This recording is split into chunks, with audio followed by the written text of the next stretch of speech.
Li Huawang, a high school student, is a good young man with parents who love him dearly, has a beautiful and lovable girlfriend, has a house, a car, and everything in his grasp. His life, it must be said, is too perfect. However, he has a fatal flaw. He suffers from a severe mental illness and frequently sees hallucinations, but he can carry items back and forth between the two worlds. But he never expected the heavens to be mad. This world has also gone mad. The cycle of reincarnation is in chaos. Humanity has become neither human nor ghost. The world is now a mix of real and fake. He can no longer distinguish what is real and what is fake.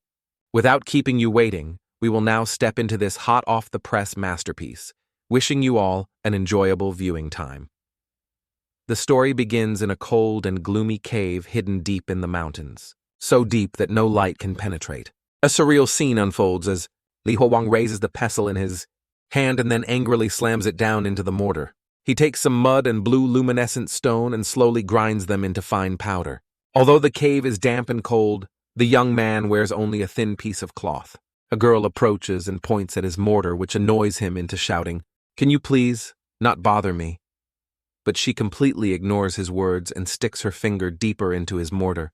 She puts one hand to her mouth, sucks on it, and mumbles, "Eat, eat, candy." The male lead is driven mad by her and crudely shoves her hand away from his mortar. The girl tumbles to the ground, and the surrounding people are drawn by the noise and turn to look. Then he says coldly, "Tisk, this is medicine, not candy." And this young man is the medicine guide of Qingfeng Temple, Li Huawang, also the male lead of this story. After saying that, he thinks to himself, to hell with it. Even if I explain, she won't understand a damn thing. However, the girl doesn't feel any pain, and instead exclaims excitedly, "Haha, that was fun." And in this damn place he is not the only one here. There are also a few other men and women of the same age. The only difference between them and Li Huawang is that their bodies all have obvious defects. Among them are people with albinism, polio, or other congenital physical deformities. These people have the same job as Li Huawang, which is grinding medicine.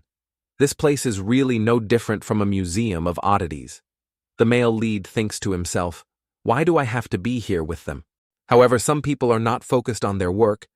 While Li Huawang closes his eyes and continues his work, but the increasingly tragic cries of a woman make him angry enough to turn and look. Following his gaze, a large man is pinning a weak girl to the ground, constantly saying, "I'll just try a little, I promise, just a little, hey." As he speaks, the man reveals an extremely perverted expression. The weak girl struggles and screams, "No, please don't." The man's laughter attracts the attention of those around them. They all focus their gazes, waiting for the good show to begin. But what a load of crap! The male lead is so distracted by the laughter that he can't focus on grinding. In Li Huawang's mind, he keeps thinking, "Fake. It's all fake. It's all just a hallucination. It's all just a hallucination." But right after, he grabs the pestle and rushes forward, smashing it straight into the man's face with a powerful blow. Red blood sprays like rain. The man is dazed by the blow and stumbles backward. The male lead is furious. "Fake my ass, even if it's fake, it's not okay." After the blow delivered by the male lead, the man painfully clutches the wound on his face, writhing and groaning incessantly. Immediately, he opens his mouth and shouts, "I'm telling you, you're finished. Do you know who my master is? If the old master finds out, he will kill you." The male lead hears. This grinds his teeth and replies, "What the hell is he? He's nothing at all, not even as good as a lowly person."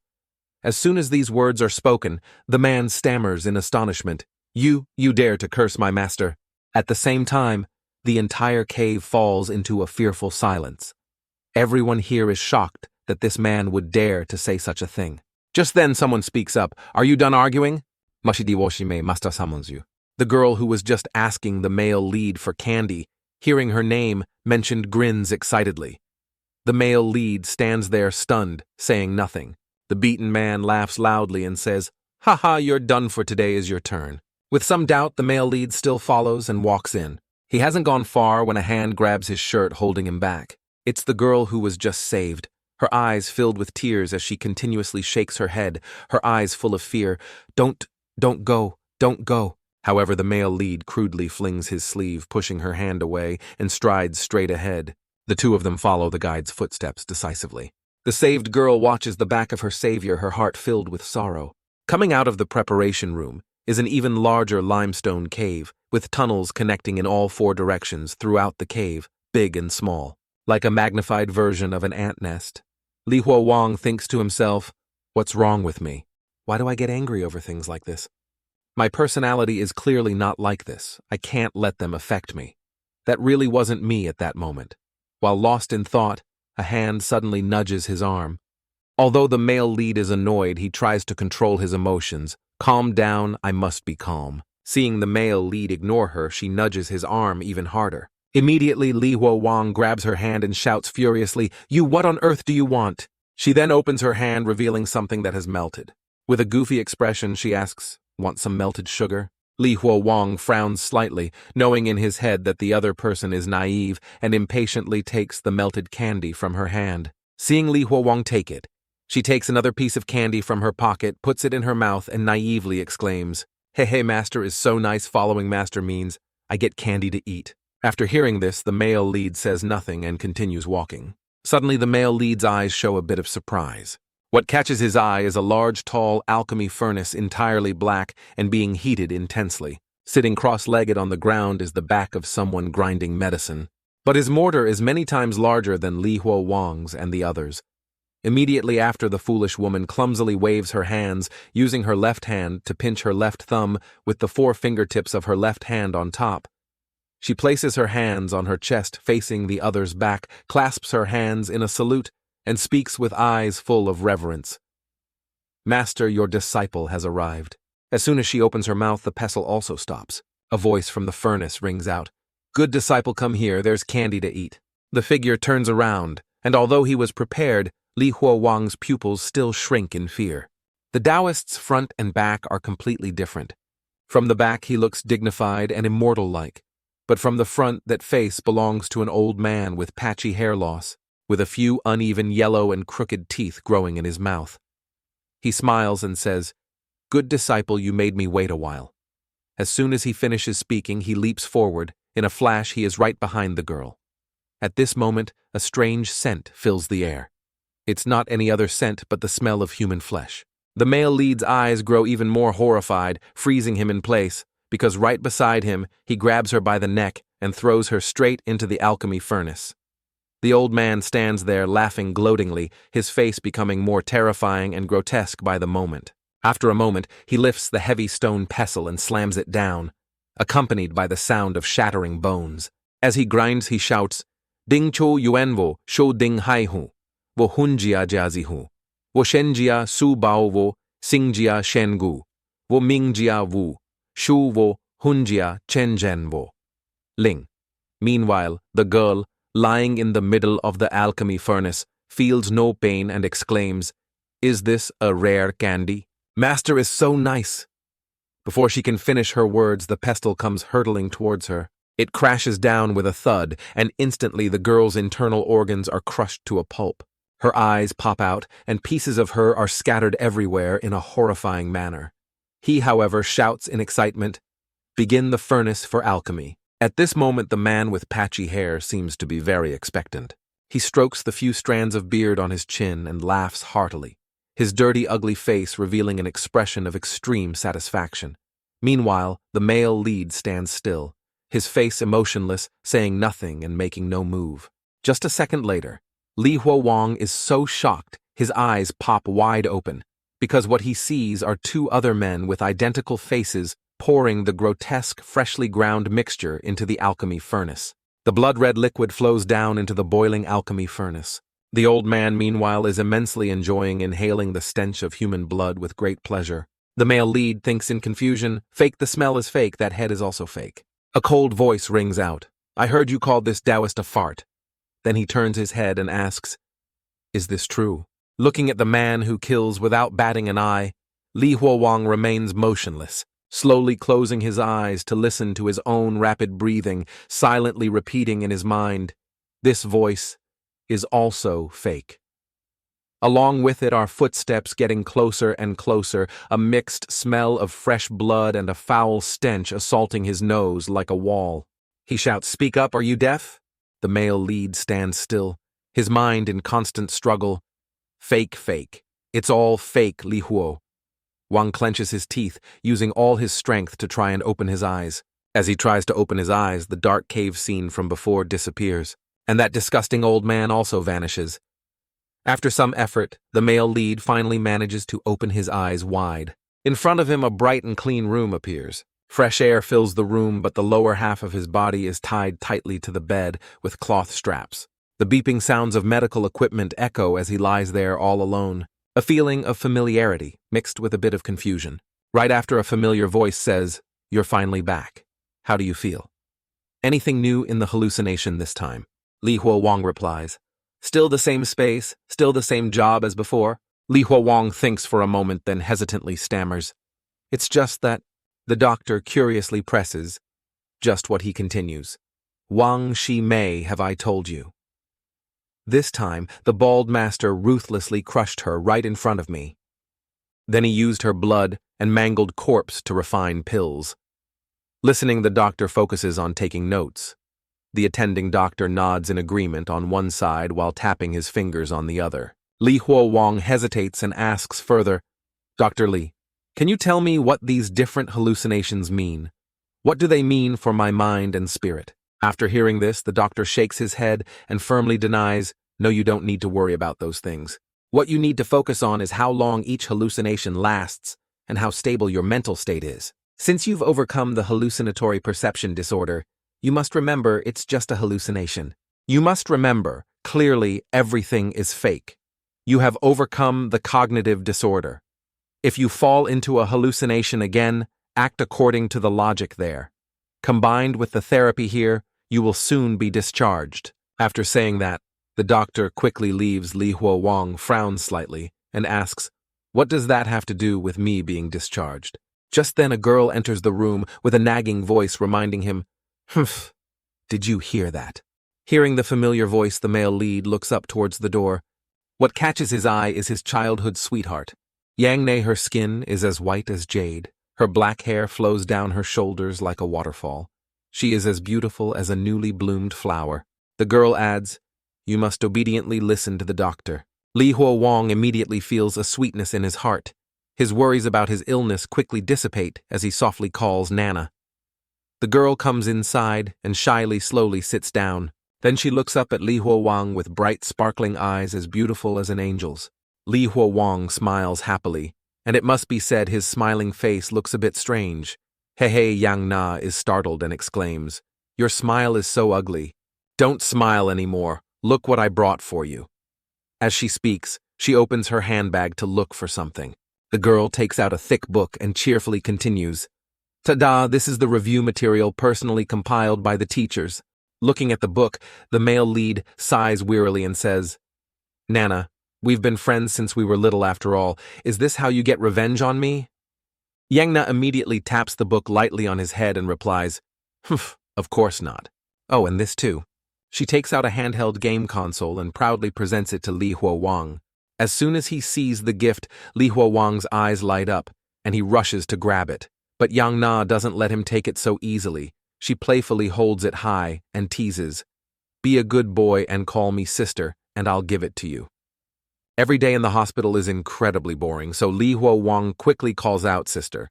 Then he snatches the game console from Yang Na's hand and says excitedly, "Ha ha ha, you really are my dear sister." The male lead quickly starts playing and says, "You have no idea being stuck in this mental hospital all day is boring to death. Even if I'm not crazy, I'm about to go crazy." Hearing this, Yang Na sighs and says, "Play a little less and remember to do your homework. Don't forget, do you remember what you promised me?" Li Huo Wang stops what he's doing, looks up at her, his face suddenly becoming very serious. "I remember. We will get into the same university together." As he speaks, the male lead moves closer to Yang Na, his affectionate gaze making her blush shyly. Then he gently and warmly hugs Yang Na. Perhaps just a hug at this moment makes Li Huo Wang's heart feel lighter and more peaceful than ever. "I will definitely recover, Nana." She is moved upon hearing this, but tries to hold back her tears of happiness, softly comforting him. Get well soon. I'll wait for you." After a long chat, Yang Na stands up to leave Li Huo. Wang sits up and says, "It's late, let me walk you to the hospital gate." Yang Na casually replies, Okay.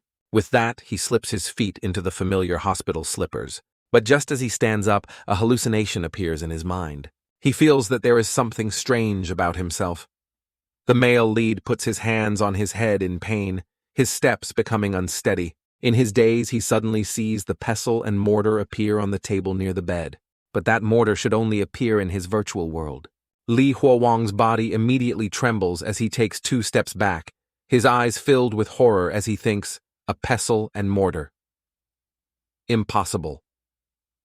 Seeing the change in Li Huowang's expression, his childhood friend Yang Na approaches with concern and asks, "What's wrong with you?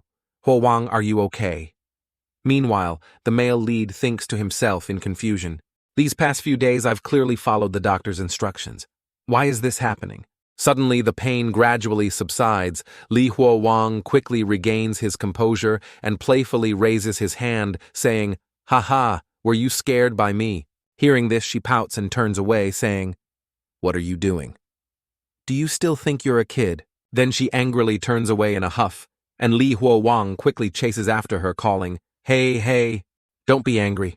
I just wanted to tease you a bit for fun." With that, the male lead looks back at the table. The mortar turned out to be just the lunchbox he uses every day. After confirming, he thinks to himself, "Or did I see it wrong?" Then he quickly chases after Yang Na, urgently calling Nana, "Wait for me a moment." Running out into the courtyard, Li Huowang keeps calling, "Nana, don't be angry. I just wanted to make you happy."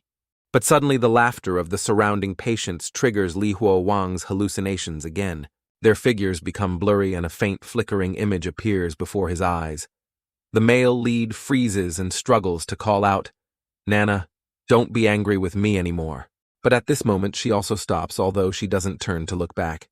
Li Huowang quickly runs over, thinking with a bit of curiosity, is she really ignoring me after being shrugged off a few times? Yang Na finally turns back, unexpectedly, points at his face, and smiles charmingly. She says softly, "I'll come visit you next week. You have to be good in there." Seeing that Yang Na is no longer angry with him, the male lead sighs in relief and can't help but smile happily. He stands inside the hospital's iron gate, watching Yang Na's figure grow smaller in the distance. She also turns back and waves goodbye reluctantly before finally leaving. A while later, Li Huowang slowly walks back to his room, his steps heavy. As he walks, he thinks that moment in the hospital room, "I really saw the pestle and mortar. Could it be that my illness has gotten worse? If the illness is severe, I can't be discharged before the exam? Does that mean I won't be able to go to the same university as Yang Na? Dr. Li shouldn't be a problem. Dad said he's the best doctor he could find." Thinking this, the male lead raises his hands and sighs. This is so troublesome. Suddenly, he stops, as if he remembered something. Looking down at his breast pocket, he thinks, "Wait, there's something in my outer pocket." Immediately after confirming, the male lead's eyes widen in absolute horror. The thing he takes out of his pocket makes him utterly terrified. What the hell is happening? The male lead is confused and bewildered. Impossible, isn't this the candy that foolish junior sister gave me? Can an item from a hallucination appear in reality? Half believing, half doubting, the male lead reaches out to taste it. When he confirms that it is indeed sugar, Li Huowang's heart feels like it's about to leap out of his chest. Unconsciously, the first thought that comes to his mind is to quickly report this to Dr. Li, but after running a few steps, another thought suddenly appears in his mind. Wait, if this is real? Inside the hallucination, there's not just candy, but also my destiny. Li Huowang's eyes suddenly light up. My time has come. How can I be stopped? Suddenly, the surrounding scenery changes. The four-sided view begins to twist and transform. The clean and tidy hospital room has disappeared. In its place is the image of a desolate mountain forest and the somewhat familiar pestle and mortar. Just thinking about his future self becoming rich. This is an opportunity that could make Yang Na and me rich overnight. It could even make me climb to the peak of my life. But I can't conclude this matter so quickly. I want to clarify this. What is really going on? Thinking is doing the male lead. Quickly gathers everyone and asks, "Do you have any money on you?" Don't you understand what I mean by money? Gold, silver, jade pendants will also do. Anyway, you can't use it here, so lend it to me for a while. But even after he talked until he was foaming at the mouth, their faces remained as blank and dazed as a cow wearing a bow. Seeing this, Li Huowang feels a pang of sadness, sighs deeply, and thinks, "Tsk, forget it. How could you medicine guides have any money?" Just then, a clear voice rings out, Li Shi Xiong senior brother, Li. The girl who was helped by Li Huowang stammers, "Can you come over here for a moment?" As she speaks, she shyly tugs on his shirt. They both move to a less crowded spot and the girl slowly sits down. Faced with this action, the male lead is a bit confused and exclaims, "You?" But before he can finish his sentence, the girl cuts in.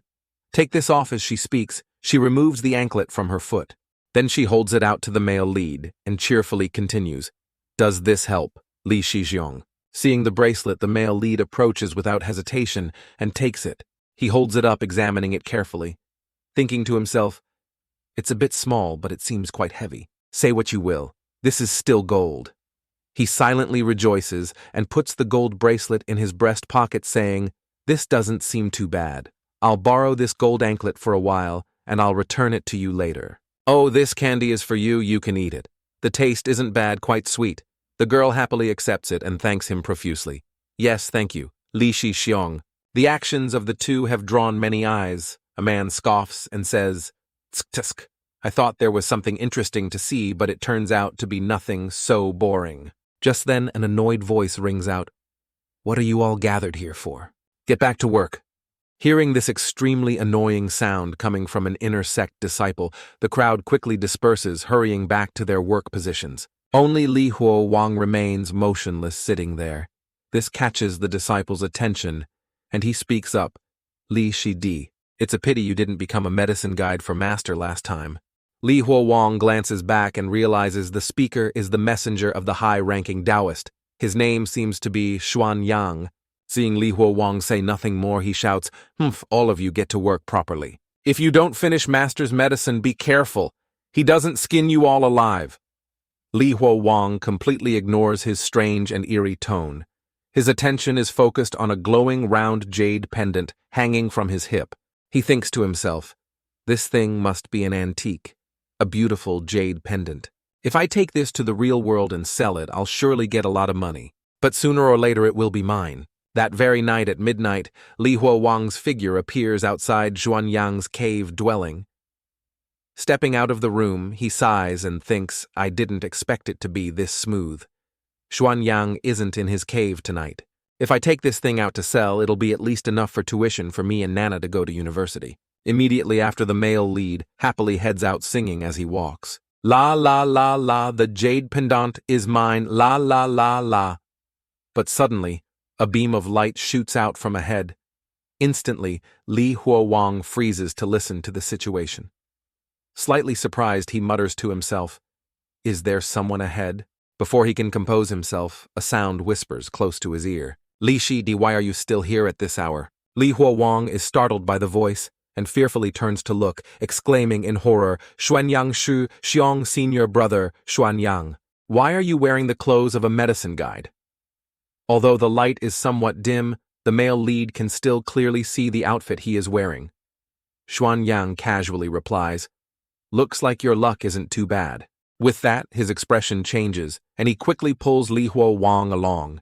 He panics and says, "Go come with us. Let's escape from this damn place together."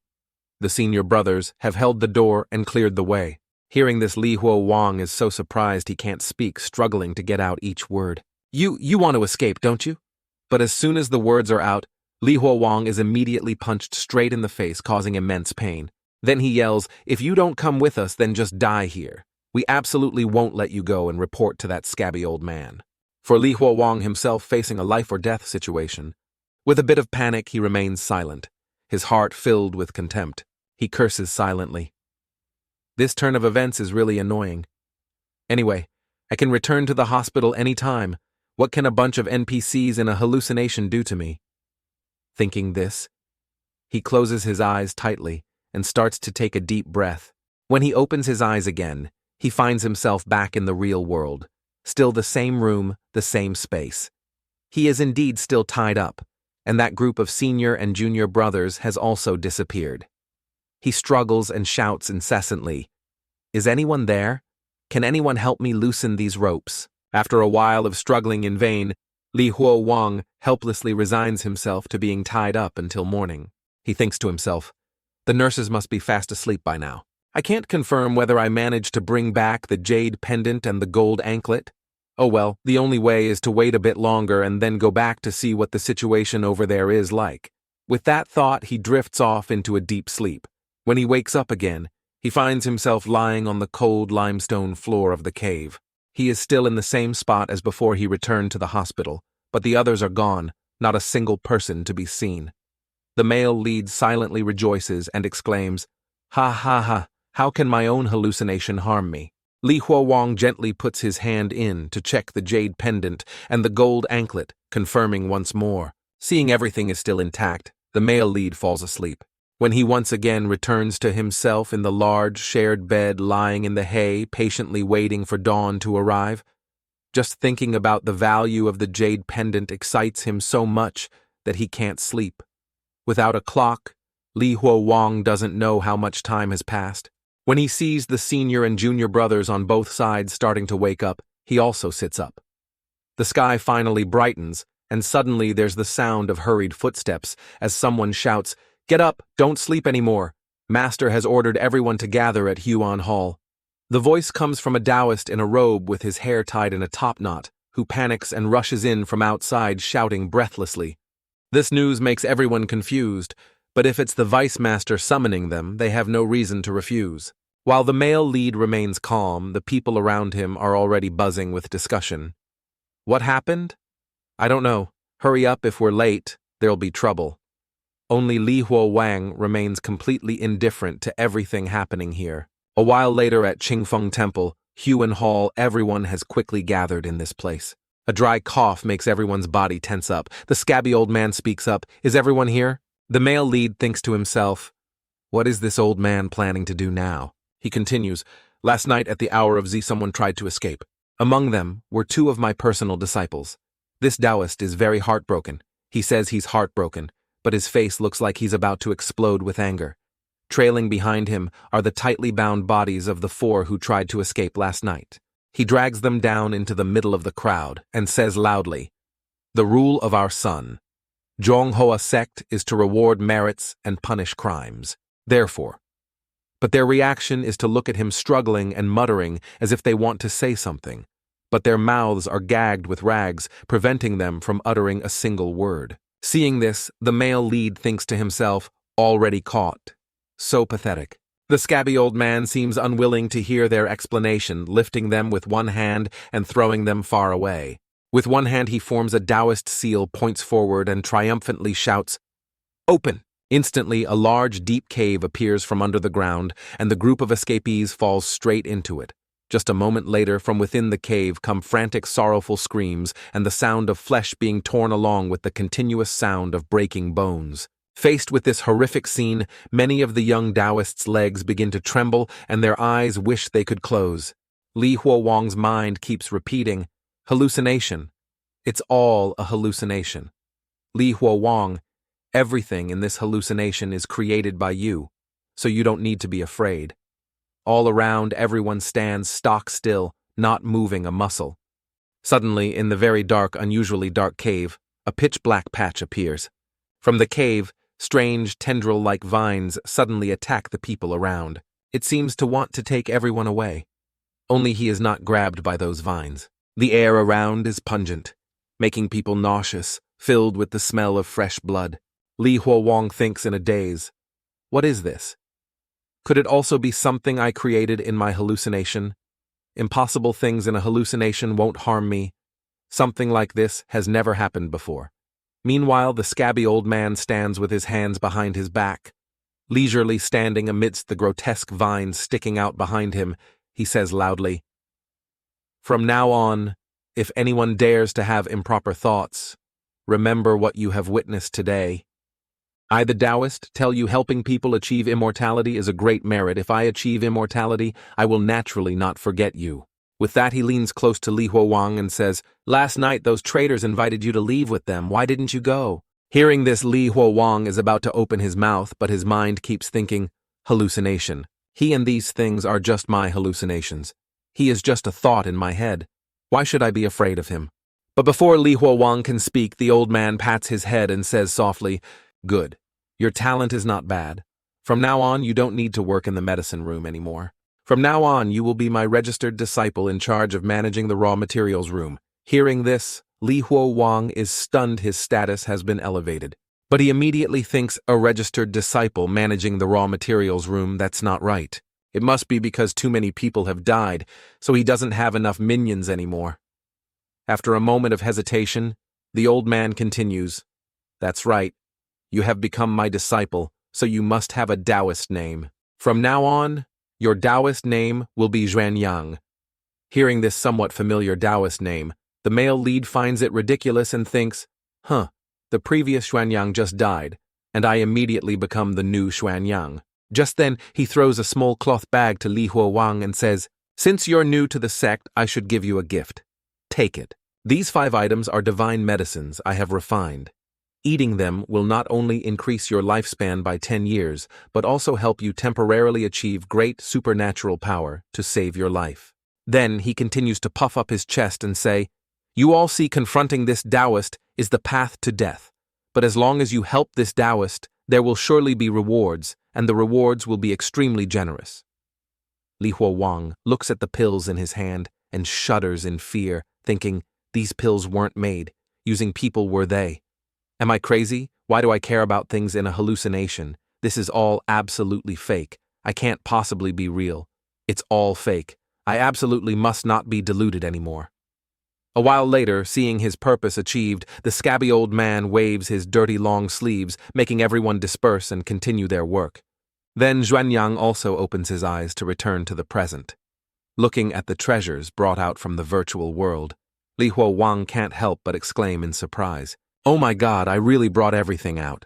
Next I just need to confirm if the jade pendant and gold are real or fake. Or if the gold and jade pendant are real, does this elixir also have an effect? If the pills I bring out and eat really have an effect, then is that place a hallucination after all? What the hell is going on? If everything is real, I can also protect myself. If it's fake, then I won't be harmed either." Suddenly, Yang Na rushes in frantically, flinging the door open and shouting, "Li Huowang, I had to skip self-study class and sneak over the wall after getting your call. You'd better have something important to say. If this is another one of your pranks, humph."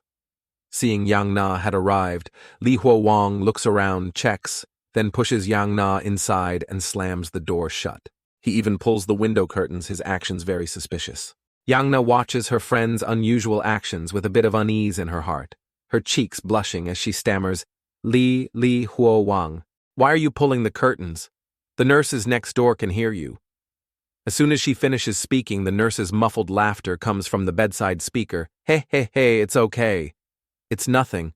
We can't hear anything, little brother Li, go for it." Li Huowang takes the jade pendant from his pocket and places it in Yang Na's palm. Then he loudly replies to the nurses, "Hey ladies, can you please not gossip like that? Focus on the serious patients' rooms." Yang Na holds up the jade pendant to observe it, her eyes filled with curiosity as she wonders, "What is this?"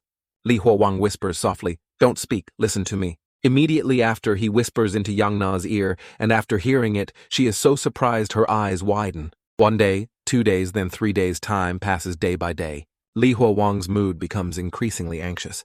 The people outside, even his parents, don't believe him. They all think he's crazy. The only person he can turn to is Nana. Only she is willing to listen seriously. The male lead tells himself, "Nana, you have to believe me." Just then, the loudspeaker announces, "Little Li, your little girlfriend is here to see you."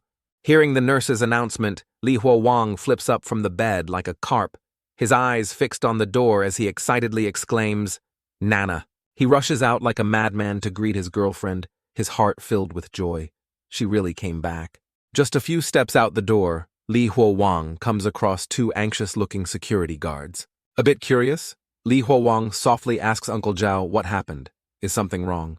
The security guard, hearing his name, glances back and replies, "Little Li, you should close the door quickly. Don't go out on your own. If you see Mr. Liu, report it immediately. He must have secretly vomited his medicine again."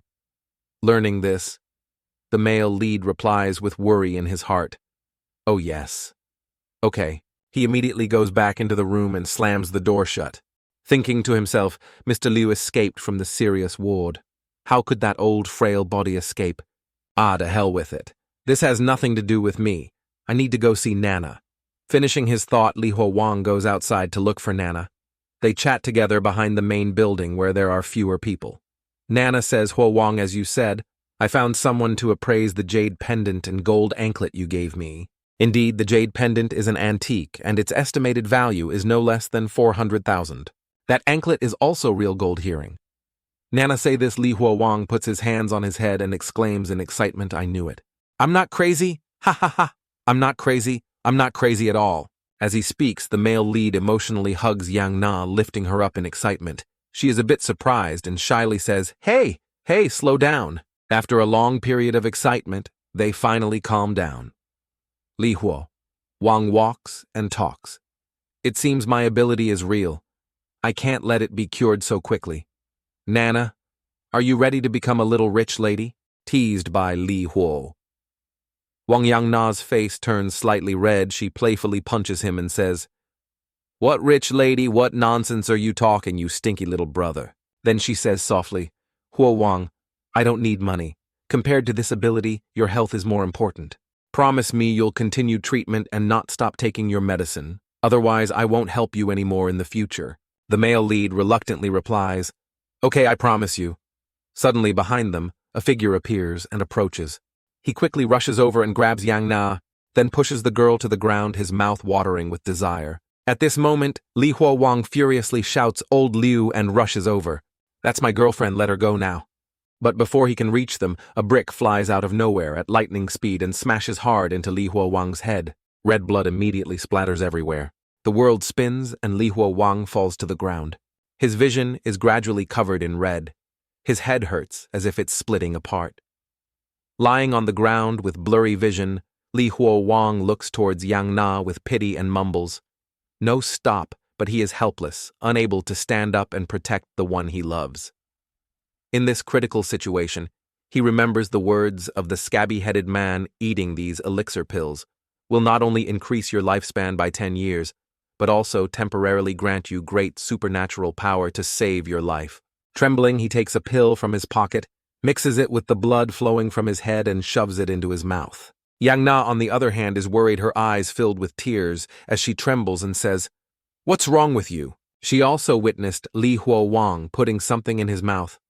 Her eyes wide with astonishment. In an instant, the elixir is absorbed into Li Huowang's body.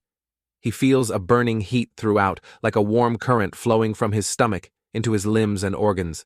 In a flash, he feels his body filled with power, his muddled mind becoming incredibly clear. Immediately after, he darts like a rocket to old Wang's position, to the old man's astonishment. A powerful punch is thrown, smashing straight into the old man's face. The old man's face is instantly distorted by the force of the punch, teeth and lips jumbled, blood spurting from his mouth. Li Huowang seems to go berserk, furiously punching and shouting, I told you to stop. The continuous sound of breaking bones echoes and old Wang's head becomes like a bowl of soft pulled noodles flying out. With bloodshot eyes and a face covered in blood, the male lead laughs triumphantly and says, Didn't you hear me?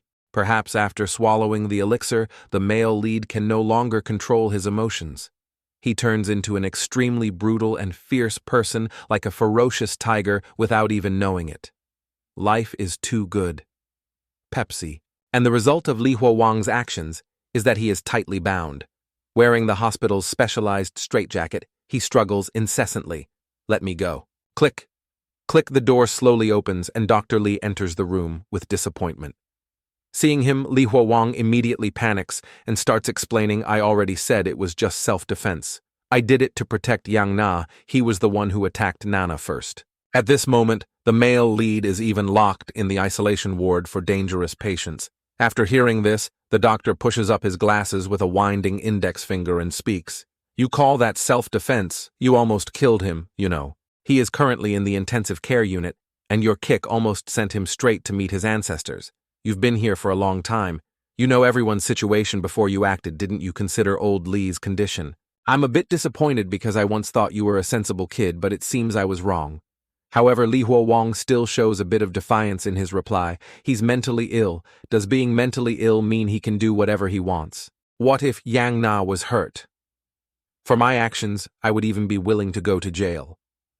Dr. Li, hearing this, although very angry, tries to maintain a calm expression and asks further, "Little Li, tell me the truth. How did you manage to beat him up like that? That's not something a normal person can do." Hearing these words, the male lead becomes extremely tense. His attention focuses on his outer pocket as he stammers that seeing him trying to hide something, Dr. Li emphasizes, "Think carefully before you answer. I hate it when my patients lie." Although the doctor's tone is cheerful and gentle, Li Huo feels an invisible pressure in the room and thinks, "What should I do? I can't let him know about the pills." While not knowing how to act or answer, he thinks of escaping by returning to the virtual space. Just by closing his eyes, everything can be resolved. Despite Dr. Li's attempts to call him Little Li, "Are you listening to me? Little Li, Li Huo." In just a few seconds, Li Huo finds himself falling into a hallucination again. Lying on the familiar hay in the cave, Li Huo thinks, anyway, this is also a way to solve it. This time he has no intention of returning so quickly, as long as the doctor stays by his side. It's fine. A while later, he is led to a mysterious place he has never been to before. The sound of the three officials' sutra echoes as the scabby old man stands in the middle reading aloud. "Suisan yi shi ren nai yi shao tai ji. Bu shou hao ji ji ming ding ying wu liang pin bao zhu fu ji. Ipuji kun mang dao gan zhu tian en dan san ji." After a while of chanting, the scabby-headed man says, Xuan Yang has just entered Qingfeng Temple. He surely doesn't understand many things. You are the senior brother, guide him." A disciple who was just called immediately replies, "Yes, master." With that, he waves his hand and says, "All right, it's past the hour of Mao, there's nothing else, everyone go eat."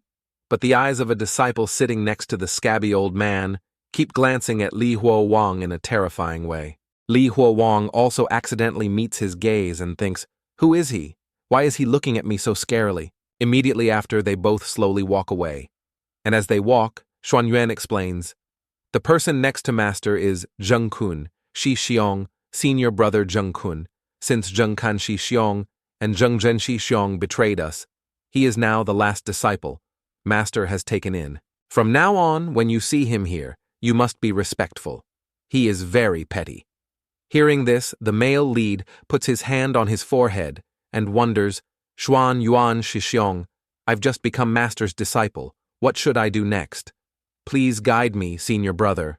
Xuan Yuan continues, "Even though master personally accepted you as a disciple and let you manage the raw materials room, but if you want master to teach you the Taoist arts to become an immortal, it's still a long way off." Hearing this, Li Huo is shocked and exclaims, "Become an immortal." Then he frantically rushes over and hugs Zhuanyuan Shijiang, saying, "Can master really become an immortal?" Xuanyuan is a bit surprised. "Why are you so excited?" Then pats his shoulder and says, "Master's supernatural powers are of course very formidable, but the Taoist arts of immortality are probably only taught to inner sect disciples like Zheng Kun Shi Xiong." After learning this, the male lead's heart is full of anticipation. Become an immortal. This place really has a lot of good things. I must take this opportunity to earn more money from here. But after being led to the giant alchemy room of the scabby old man, he has to reconsider his views. On one side, the scabby old man with an excited face shouts, "Open the furnace." The alchemy furnace immediately opens. A blinding light radiates all around. White smoke billows from the furnace, and the air is filled with the fragrance of elixirs. A giant elixir appears constantly glowing around it, and then a gourd is thrown out, continuously sucking the elixir inside. Like that, following the illusory yellow stream of energy, the elixirs from the furnace line up and enter. Seeing this scene, the scabby old man laughs excitedly. "Ha ha ha, not bad, not bad." This very moment opened Li Huo's eyes and made him change his mindset. Damn, I only thought about making money. My vision is too narrow. If I can bring this ability back to reality, then what could be more wonderful? Just then, the scabby old man calls out, "Xuan Yang." Hearing this, the male lead silently rejoices. "I already have a task. I must find a way to do it well, so this scabby old man will teach me supernatural powers." Li Huo thinks clearly and quickly clasps his hands in a salute. "Master, do you have any instructions?" He holds the gourd full of elixirs and continues. You are now in charge of the raw materials room. Go bring the medicine guide named Bai Ling Miao here for me. After hearing the name Bai Ling Miao, Li Huo Wang freezes speechless. The image of the girl who gave him the anklet immediately appears in his mind. And she is also the Bai Ling Miao that the scabby old man is talking about. Seeing him say nothing, the scabby old man moves closer to Li Huo Wang and says in a low voice, I'm talking to you. Didn't you hear me? He feels a murderous aura emanating from him. Li Huo Wang sighs helplessly and closes his eyes tightly. When he opens his eyes again, he has returned to the pristine white hospital room. If in the past he would have followed without a second word, but the problem is that the other world might be real now. If he really takes the person, he's afraid he'll actually have to kill someone. In reality, he's facing a mental block. As soon as he opens his eyes, he is met with the worried faces of Dr. Li and his mother, both frowning in confusion, calling Huo Wang, Huo Wang. Li Huo Wang with a pale face speaks up. Mom, why is Dr. Li here too? Before Li Huo Wang can say more, his mother, with a haggard face, gently strokes her son and asks worriedly, I heard you fought with someone in the hospital. Your head is all bandaged up. Does it hurt a lot? The male lead quickly reassures his mother. It's okay, Mom. It doesn't hurt. Don't worry, Mom, I'm fine. My condition is much better. The mother, somewhat relieved, sighs deeply and says, My foolish son, look how thin you've become. Is the hospital food not good? Here, these are the milk grapes you love the most. Let Mom feed you. As she speaks, she puts a grape into the male lead's mouth. He mumbles, Mom, slow down. It was hard for you to get here. Just talking to me is enough. After feeding him the grapes, the mother stands up, her face showing a hint of worry as she continues. All right, it's a good thing you're awake. Otherwise, Dr. Li would have taken me to meet the family of the old man who hit you. After a moment of silence, Dr. Li speaks up, sister-son patient. Liu's family has been waiting for a very long time. She replies with some embarrassment. I know, Dr. Li. Let me just say one last thing to my son. Li Huo Wang stammers. Mom, I was just defending myself. Mr. Liu attacked Yang Nana first. She slowly puts the box into her bag and gently says, The doctor has told me everything about what happened that day. Son, don't worry, Mom is here. But Li Huo Wang still can't be happy. Seeing his mother's haggard face, a wave of sadness washes over him. The mother quickly leaves, turning back to add, All right, I'm going now. Remember to listen to the doctor and take your medicine on time. She seems to be trying to suppress her emotions, trying to appear strong to reassure her son, but in reality, her heart is breaking. As a mother, she is helpless because she cannot bear the pain for her son. Her eyes glisten with determination as she thinks, When I get there, I will definitely give them a piece of my mind. Suddenly, Li Huo Wang feels a sudden headache coming on. The image of his mother also gradually becomes blurry and ethereal. He thinks to himself, Damn it, my consciousness is about to be pulled back to that side again. Mom's sudden arrival made me forget to think of a way to deal with the scabby old man. As Dr. Li approaches and says, All right, little Li, we can continue our conversation later, but his image also gradually distorts and then disappears. The male lead can only think to himself, Talk. Let's talk again when I come back next time. I have more important things to deal with. In the blink of an eye, the male lead is in the virtual world, his eyes slowly opening. The scabby old man's voice echoes in his ear, Oh, you're awake. Li Huo Wang weakly replies, Yes, I'm awake, master. With that, he slowly sits up. What meets his eyes is the somewhat fierce face of his master, and in his hand, he holds something rather disgusting. Li Huo Wang thinks to himself, I wonder if the matter of using Bai Ling Miao for alchemy is finished. Suddenly, the scabby old man rushes over and squeezes his mouth shut. If you're awake, then open your mouth for this Taoist. With that, he roughly shoves something into his mouth. Countless tendrils sprout from Li Huo Wang's mouth. He thinks in panic, This asshole, what did he just shove into my mouth? The scabby old man's voice still echoes. That's right, if you don't open your mouth wide, how can you swallow the black tai sui? While Li Huo Wang writhes in agony from swallowing the disgusting thing, the scabby old man's voice continues to echo in his ears. This black tai sui is really a good thing. Just swallow it and it can suppress your madness. The male lead quickly raises his hand, struggling to pull the disgusting thing out of his mouth, thinking, I won't eat it. I'm not sick. After a while of struggling, Li Huo finally manages to get it out. His mouth is still black as ink from the black Tai Sui, and a wave of nausea washes over him. Seeing this, the scabby old man shouts, "Chang Ming Chang Ren." The two who were called immediately appear behind Li Huo, responding in unison, "Master, the disciples are here." Immediately they draw their sharp swords and point them at Li Huo. Then they restrain him, giving him no chance to resist. The scabby old man angrily says, "Won't eat boy. This is not for you to decide." The male lead thinks to himself, "Damn it, how is it not my decision? Just close my eyes and then open them again, and all of this will be over." The old man is crazy, haha. Just a second later, the space transforms, and Li Huo is on the hospital bed. Still that familiar space. Huo startles and sits up, feeling as if he has returned from the dead. What meets his eyes is Yang Na. She leans down and asks worriedly, "Huo, are you okay? Are you uncomfortable anywhere?" Seeing Nana, the fear in his heart gradually dissipates. He calms down and weakly calls Nana. Just then, Dr. Li pushes up his glasses with his hand, frowns and approaches, saying, "Little Li, what did you see in your hallucination? Lately your emotions have been quite volatile." Hearing the doctor say this, Li Huo suddenly flinches. He thinks worriedly, "A hallucination. That's right. I haven't completely left the hallucination." The doctor's image is still blurry. Li Huo, with worry in his heart, quickly asks the doctor, "Dr. Li, is there any medicine that can temporarily control hallucinations? I want to rest for a bit." The doctor is a bit surprised and seems to be thinking something over. Then he turns and walks towards the door, replying, "There's still some of the last medicine left. I'll prescribe more for you." Yang Na also quickly walks towards the locker to search. She remembers that the medicine was left here. The doctor adds, "Look here. Little Li, medication is only supportive. To completely escape the hallucinations, you must follow my method."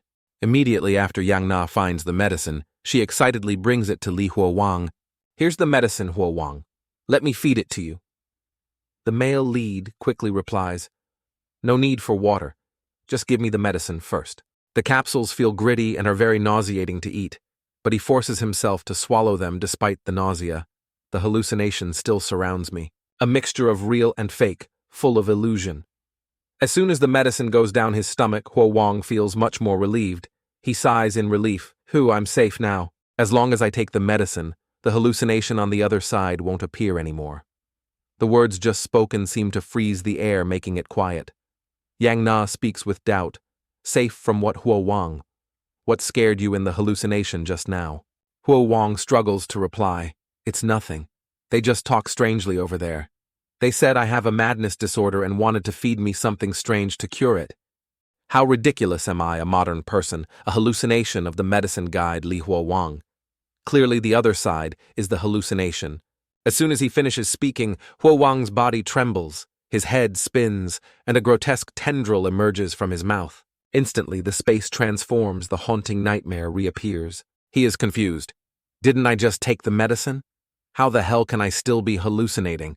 It's okay, just close my eyes and then open them. All the hallucinations will disappear. But this time, it's not as he thought. After closing and opening his eyes again, the virtual space still appears. In front of him are still the grotesque, scabby old man and the two senior brothers. The old man says, "Tisk, tisk. Just now, you said you wouldn't eat. But in the end, you almost swallowed my hand. To be this crazy and still say you don't have a madness disorder. All right, the madness is gone now. You can work properly. Remember, Qingfeng Temple doesn't support idlers. Come here, on the 1st of every month, to get medicine." With that, he quickly leaves. Leaving Li Huo alone, filled with confusion and suffering, he thinks, how can this be? Could it be that this place is reality, and the reality out there is the illusion? And so Li Huo cries out in anguish, the real and virtual worlds mixed. He can no longer distinguish between what is real and what is fake. Li Huo's face is numb, disbelieving his own eyes. He whispers, "Impossible." The disgusting chain-like tentacle slips out of his throat. He stubbornly refuses to accept it. Nana is not a hallucination. He collapses to the ground, vomiting mouthfuls of blood. Impossible? Suddenly a familiar figure appears smiling and calling him Huo Wang. He startles and freezes Li Huo Wang with tears in his eyes, looks up and gives a rare smile. Nana, you haven't left. You're still here. Before he can finish speaking, his eyes widen as if seeing something truly terrifying.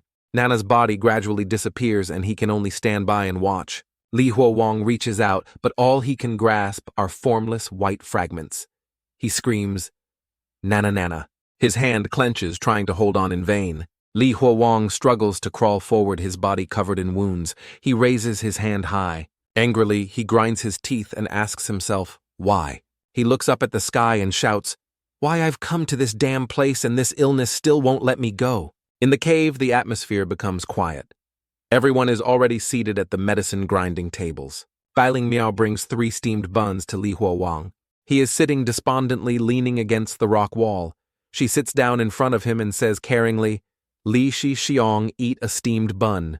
You haven't eaten all day." Li Huo Wang coldly takes out a green jade pendant and asks, "You said before, how did this jade pendant end up with you?" Bai Ling Miao calmly replies, "It was you, Li Shi Xiong, who gave it to me. I said I didn't need it, but you insisted on giving it to me." A memory flashes. "Nana, I'm not sick." Meanwhile, Bai Ling Miao slowly continues. "After you gave it to me, you were laughing and shouting that you weren't sick." Li Huo Wang, with a nonchalant expression, smirks and asks, "And then what?" She recounts it as if it were true. "Then Wang Shixiong took advantage of your illness and hit you on the head with a rock." The 2 hazy memories merge. His dazed eyes remember the blood-covered face. Bai Ling Miao lowers her head, her hands clenched tightly. In a slightly angry tone, she says, "Wang Shixiong thought you were dead, so he wanted to attack me." Hearing this, Li Huo Wang is furious and curses under his breath. That fat, split-lipped Wang Shixiong. Suddenly he leans in close to her face and asks, "Where is that guy surnamed Wang?" Bai Ling Miao furrows her brow, her face astonished as she replies, "You Li Shixiong beat him to death. Don't you remember anything?" But in Li Huo Wang's memory of that fight wasn't the person he fought, Old Man Liu. Then he tells himself, "So there was no Old Man Liu at all. I'm truly going insane." Li Huo Wang looks up at the sky. In front of him is a giant blood-stained sensor. He stands up and analyzes dazedly.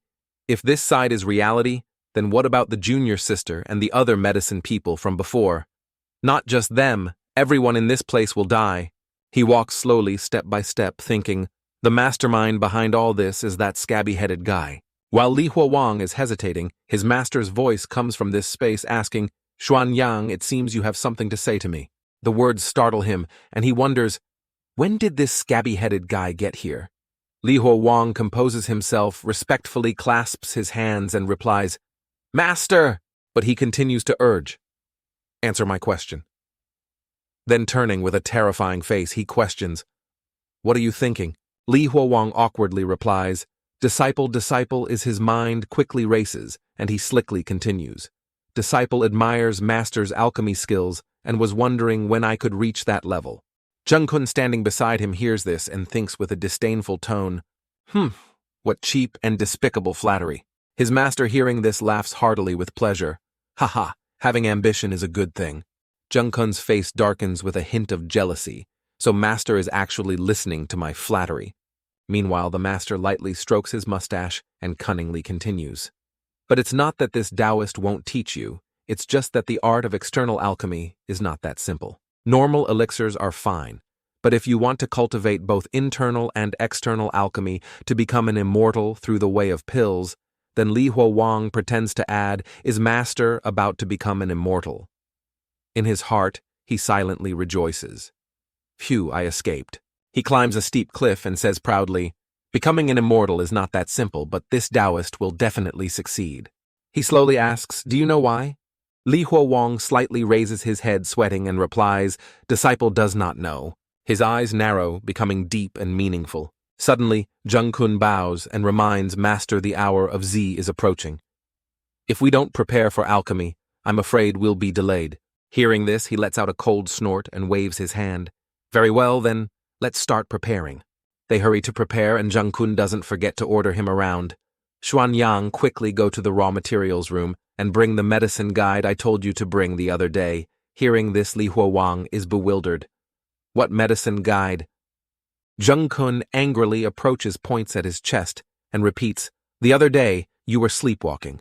Master told you to bring the white medicine guide, but you didn't. As a result, Master missed the alchemy time. Have you forgotten? He carefully instructs, the medicinal properties of the guide and the timing of alchemy both affect the quality of the pill. There can be no deviation at all. He clicks his tongue and waves his hand. Forget it. Talking to you is useless. Hurry up and get to work. Hearing this, Li Huowang freezes his face, showing a hint of shock. The white medicine guide. The alchemy with Bai Ling Miao is not over yet. At this time in Qingfeng Temple, in the raw materials room, everyone is gathered in one place. Their faces numb. Someone looks inside and says worriedly, it's here again. We can't escape. Everyone is going to die here. Li Huowang coldly looks at Bai Ling Miao, who is squatting on the ground. He commands Bai Ling Miao, you follow me. She sorrowfully replies softly, yes. Suddenly she calls out, Li Shishong. The call makes him startle and turn his head back. He looks at her. She looks at him with sincere eyes and chokingly asks for a favor. Li Shixiong, if you survive and leave this place, can you help me pass a message to my family? Bai Ling Miao lowers her head, her voice emotional. My parents live at the foot of Niuxin Mountain in Liang country. Please tell them that. Tears well up in her eyes, her voice breaking as she chokes out each word, that your unfilial daughter cannot take care of you in your old age. After saying that, she sobs helplessly. Li Huowang coldly replies without even glancing at her, I can't help you with this. Your time is running out. Bai Ling Miao freezes her eyes wide as she looks at Li Huowang. Her face shows a hint of fear. He rolls up his sleeves, tightens his grip on the small sword in his hand, and coldly says, now take off your pants. Bai Ling Miao, with tears welling in her eyes, looks at him with a tragic expression. She softly calls Li Shixiong. At the same time, his master is sitting on a towering alchemy furnace. Surrounding the furnace is a dark gloom with fresh blood splattered everywhere. Li Huowang steps forward with Bai Ling Miao. He says bluntly, Master, the medicine guide has been brought. Hearing this, he laughs sinisterly. Hey, hey! Xuanyang, you've done well. Good disciple, come here. With that, he extends his arm forward. A white source of power appears, wrapping around Bai Ling Miao's neck and pulling her away. Bai Ling Miao gasps in helplessness. In just a moment, she is lying in the palm of the evil master. He furrows his brow, his face showing discomfort as if he has discovered something. He mutters, At this moment, a stream of red blood flows down Bai Ling Miao's leg. Seeing this, the master sighs. Tsk, tsk, such bad luck. He mistakes that blood for the blood that flows from her during her period. In a very annoyed tone, he lifts her up and says, Why does it have to be this time of the month? The medicine's properties have been altered. After saying that, he forcefully throws her to the ground and coldly commands Xuanyang, Take this medicine guide back. Li Huowang respectfully replies, Yes, master. He smirks faintly, success. Next, I just need to get Bai Ling Miao out of here, but he suddenly changes his mind and continues, Wait, Xuanyang, if this medicine guide is not good, bring another one here. I remember there's another medicine guide. Hearing this, his face turns pale with shock. He bites his lip hard to suppress his emotions. He doesn't forget to urge, hurry up, don't delay this Taoist's alchemy time. On the way back to the raw materials room, another person collapses to the ground, begging incessantly. Please, Li Shixiong, I don't want to die. Seeing the tears of the innocent girls, he realizes I was wrong. I can't save Bai Ling Miao and the people being crushed in the alchemy furnace. Blood has stained the entire cave red. His master, with blood splattered all over his face, glances at him and asks, Aren't you very eager for the path of alchemy? Come here and take a closer look. He thinks to himself, if this old man continues his alchemy, I won't be able to save anyone. Tomorrow and the day after, there will still be medicine guides dying here. He shouts, Open the furnace. A blinding light radiates out. Li Huowang tells himself, I cannot become his accomplice. At this moment, a blood-red pill has formed. He praises lavishly. Not bad, not bad. None of the other disciples can learn like you. He generously offers him a pill, a reward for you. There is only one way. While thinking, he bows and extends his hand to receive the pill, respectfully saying, "Thank you, master, for bestowing this elixir upon me." After finishing the alchemy, he lightly brushes past Li Huowang. He mutters, "To save the medicine guides is to save myself." He doesn't forget to remind good disciple, "Eat it while it's still hot." He bites his lip, his eyes determined as he thinks, only by killing him. Li Huowang swallows the pill without hesitation. Suddenly he freezes. Something's wrong. There's a problem with this pill. He gasps, sticking out his tongue, and frantically pulls at his clothes, shouting, "Ouch, ouch, oh, it's so hot, so hot!" His whole body heats up like it's on fire, smoke even rising from his chest like in the legends. Seeing him like this, he just coldly instructs Zhuanyang, "Go back and rest." He looks at him with a sinister gaze and slowly explains, "This medicinal power is very strong. It will take some time to fully absorb it." Li Huowang endures the pain, bows and replies, "Yes, master." He walks with difficulty, step by step, white smoke still billowing. His fingers keep digging into the rock wall, leaving marks. Just a second later, Li Huowang angrily punches and shatters a part of the stone wall. His strength is so terrifying that stone turns to dust. A painful memory flashes the pleas of the innocent before death. "Li Xiong, I don't want to die." It keeps echoing in his head. His body seems to undergo a powerful transformation, convulsing in pain. "I have eaten a pill refined from a person." He seems to feel the abundant power it brings, but just by eating one pill, I have gained this power of transformation. He collapses and vomits a brown liquid. He thinks helplessly, "So how can I kill that bald old man who has eaten countless pills?" Just then, a fair arm reaches out from behind. Bailing Miao supports him, her voice worried as she asks, "Li Xiong, are you okay?" He stammers, "Can't speak, She understands his thoughts and gently advises senior brother, "You don't need to blame yourself. You were also forced, senior brother. You are also someone who can't be in control." Both of them fall silent. After a long while, Bailing Miao awkwardly clutches her clothes and softly calls Li Xiong. Her face starts to change, no longer as weak as before. Her eyes glint with hatred as she asks, "Do you want to deal with master?" Caught off guard, Li Huowang is shocked and stares at her with wide eyes. He doesn't know if she is a friend or foe. Li Huowang quickly presses Bailing Miao against the wall and signals, "Shh, don't you value your life anymore? He can know what happens here." Ling Miao remains optimistic and replies, "It's okay, senior brother. Today is the day Du Lao. He goes back to the market.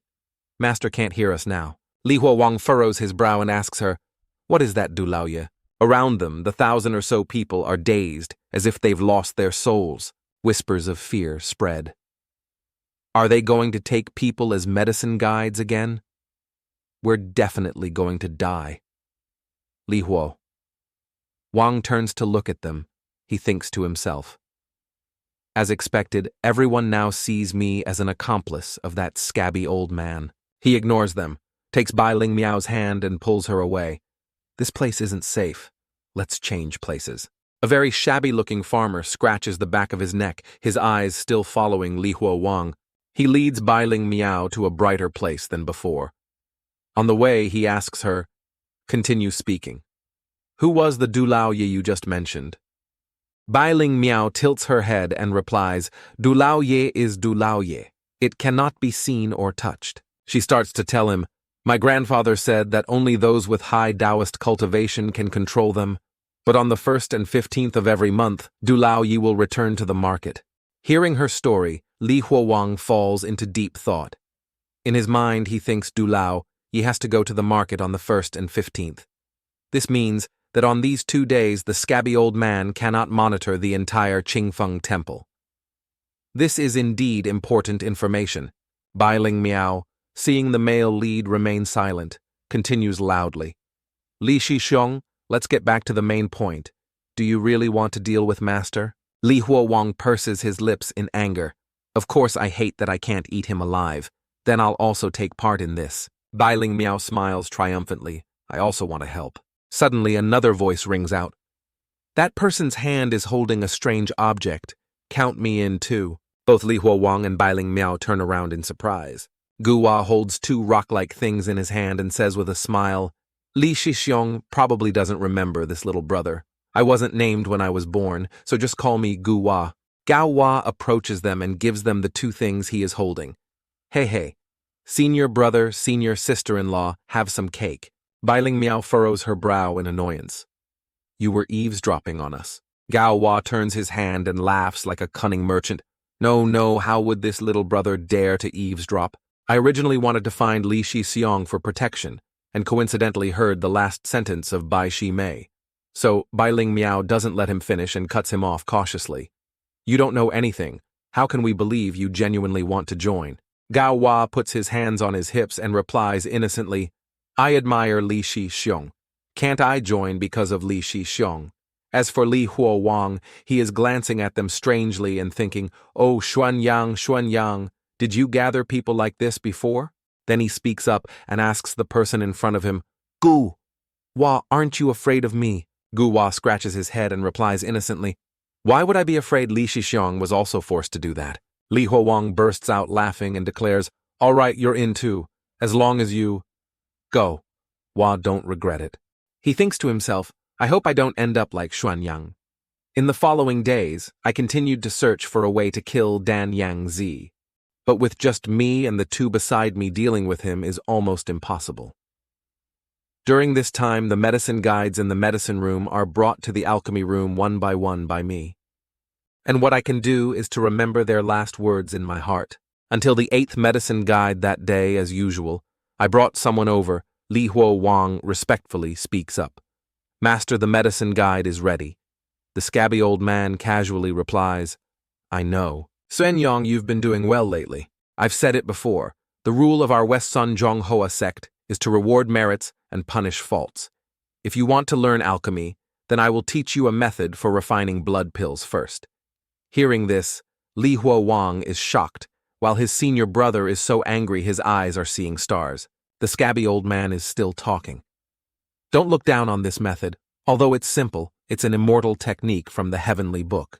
Yangzi begins to teach the alchemy formula to Li Huo Wang, who reads in a deep voice, Remember 2 liang of human pills, half a jin of fragrant aconite. Take 2 liang and 4 chen of yang starting stone at the 3rd ki of the Chou hour. Start the fire, bathe, and purify the heart. Yimu shi jiao yi shi sui shu yi shen shun zheng li. Huo Wang is listening attentively, quickly looking for materials to write with. Finally, he picks up a piece of charcoal and uses his robe as paper, carefully writing down every word. The scabby old man's voice is still reading. Use a gentle fire to slowly nurture it. At the 4th key of the Mao hour, open the furnace, and it will be successful immediately. When he finishes, he says loudly, Master, disciple has written down the alchemy formula on my Taoist robe. Please check if there are any mistakes, Master. But instead of praise, a foot suddenly flies out. The kick is so strong that Li Huo Wang is covered in blood, his body flying several feet away.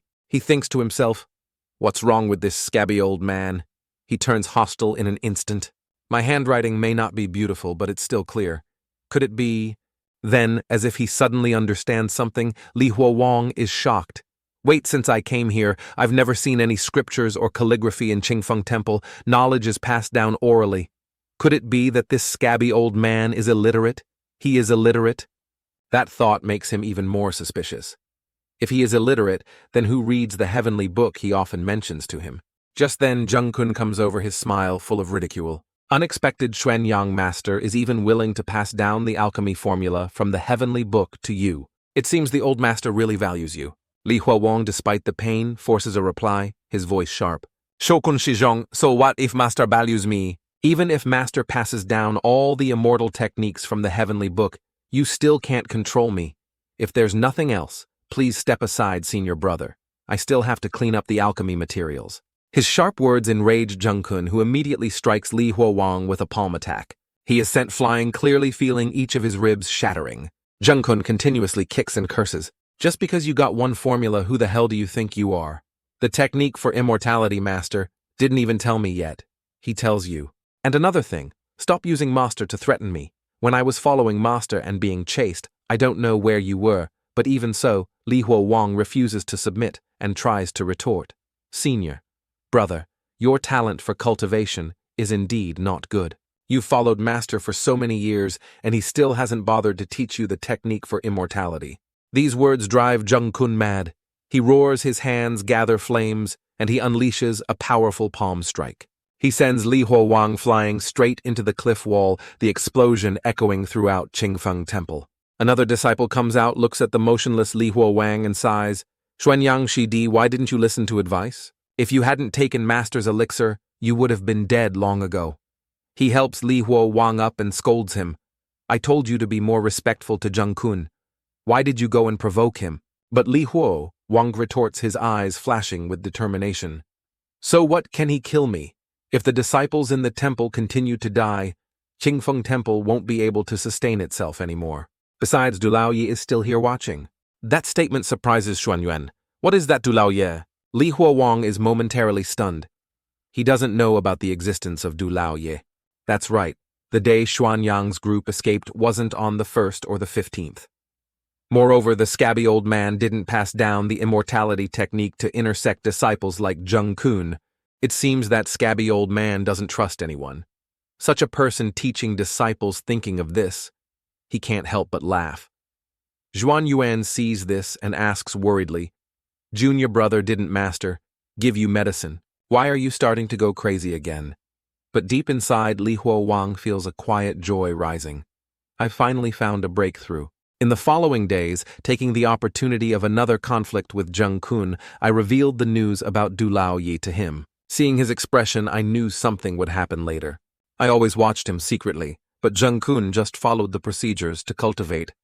Just when I thought I had misjudged him, that he wasn't as greedy as I imagined a month later on February 15th, today the scabby-headed guy opened the alchemy furnace, and Jung-kun didn't go to the main hall to cultivate as usual. So Li Huowang secretly followed him. The door to the scabby-headed guy's residence was open. It seems Jung-kun found someone to help him sneak in and investigate. So suspicious at a time like this, he still chooses to stay outside and guard. And it's him he is, Xuan Yin, the registered disciple. As soon as they came out, they exchanged some words. Then they began to channel some kind of energy, and mystical auras radiated from their bodies. In the blink of an eye, they both disappeared. Li Huowang, with doubt in his mind, sighs, "Phew, they're finally gone." The restrictions in the room have probably been broken by Jung-kun's group. Next, it's my turn. Thinking is doing, Li Huowang immediately enters the room without hesitation. Inside, a foul stench hangs in the air like dead rats. Ignoring the stench, the male lead slowly moves inside his steps, cautious. Suddenly, Li Huowang's eyes light up. Then he mutters to himself, "This stone tablet. This must be the heavenly book that mushroom-headed guy was talking about. The characters are so hard to read. Shibupu yinqian bijin deru, wenguang bupu yingyi, miao hao shenlingru, shihu an lejie tuomen." This heavenly book is clearly a scripture, and there are no alchemy methods in it. Why would the mushroom-headed guy rely on it for alchemy, unless suddenly a strange voice rings out, "Are you with the person from just now? Don't move. I just need to ring this bell, and my father will be back immediately." Li Huowang turns to look. Following his gaze is the soul of a mischievous little girl trapped in a jar. She laughs triumphantly. But it's not enough to make Li Huowang afraid. He laughs, "Ha ha, so that's how it is. All right, what are you shaking for? This is a good chance to let that old man know you don't understand this heavenly book at all, that you've been fooling him all along." Realizing she was caught, she twisted her face and stammered, You. How did you find out?" He thought to himself, "I guessed right.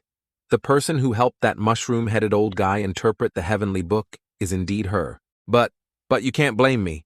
I don't understand that darn heavenly book at all, but father forced me to read it to him." The main character added, "Aren't you afraid he'll find out?" She scoffed. "Anyway, my father is illiterate, whatever I say goes.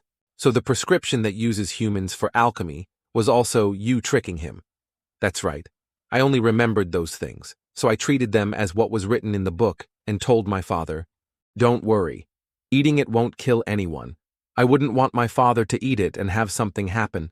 I'm just afraid that if my father finds out I'm useless, he won't need me anymore. Look at me. I have no arms or legs." Before she could finish, Li Huowang reached out and grabbed the jar. He immediately smashed it hard on the ground, shattering it into pieces as red blood splattered out. She screamed in pain, her face twisting in agony. It hurts so much." Li Huo, boiling with anger, shouted, "This prescription of yours might not kill anyone when eaten. But it's precisely because of this prescription that the mushroom-headed old guy has been eating people all along." The scene shifts to the next morning at Lao Tojie's main hall, where many medicine guides and senior brothers were already present. The old man's furious voice echoed, Who was it?" A shout filled with anger accompanied by hasty footsteps approached. Even Li Huo could feel the intense oppressive aura emanating from the old man, and he was the one who understood exactly why the old man was so furious. The main character thought he's here. In the old man's hand was a gory, bloody head, the tragic eyes-open death of his pet. He continued to shout in a menacing voice, "Who was it who took the opportunity while this Taoist master was refining pills to sneak into my room?" But his question was met only with silence. No one dared to utter a single word. Seeing this, the old man gritted his teeth and said, "So none of you will speak right. Then this Taoist master will ask you one by one." After speaking, he walked up to each person to begin his interrogation, his figure as blurry as a ghost in the night. Chang Ming Chang Ren. "What were you two doing while I was refining pills?" Faced with the interrogation, the pale-faced disciple stammered to explain, "Master, the two of us were guarding the gate of Qingfeng Guan, as you instructed. Chang Ren and I didn't dare to slack off for a single moment." Hearing his disciple's words, although a bit skeptical, the old man temporarily believed him. He immediately moved to another person to question, "So Xuanyuan, what about you?" It seemed wherever the old man went, everyone would tremble uncontrollably. Xuanyuan stammered, "Master, as for me," he used his talent for lying to spout a long list of excuses. Standing nearby, Li Huo also sensed that he was likely the next one. But no one noticed that among the medicine guides gathered there, one was shaking like a leaf. It seemed he was hatching some dirty plot in his mind, but whether he could keep his mouth shut remained a big question mark. He was seen trembling in fear, his facial muscles tensed to the extreme. And finally the inevitable happened. Lao Toge approached Li Huo's position and asked Huyan Duong, "It's your turn. Where did you go today, after delivering the medicine guide?" At this moment, he revealed a distorted and grotesque face, his expression deformed to a horrifying degree. Seeing that expression, Duong Tan also felt a bit scared, sweating profusely like rain. The main character gulped, calmed his thoughts, and spoke up. This disciple was in the medicine room preparing herbs for Master's next use. But in his mind, he thought, with this oppressive feeling, no wonder Chang Ming and Xuanyuan were sweating so much, let alone me. After receiving Xuanyuan's answer, the old man turned to the people behind and asked again, "Did you people really see Huyan Duong in the medicine room?" However, his question was met only with silence. No one dared to make a sound or move.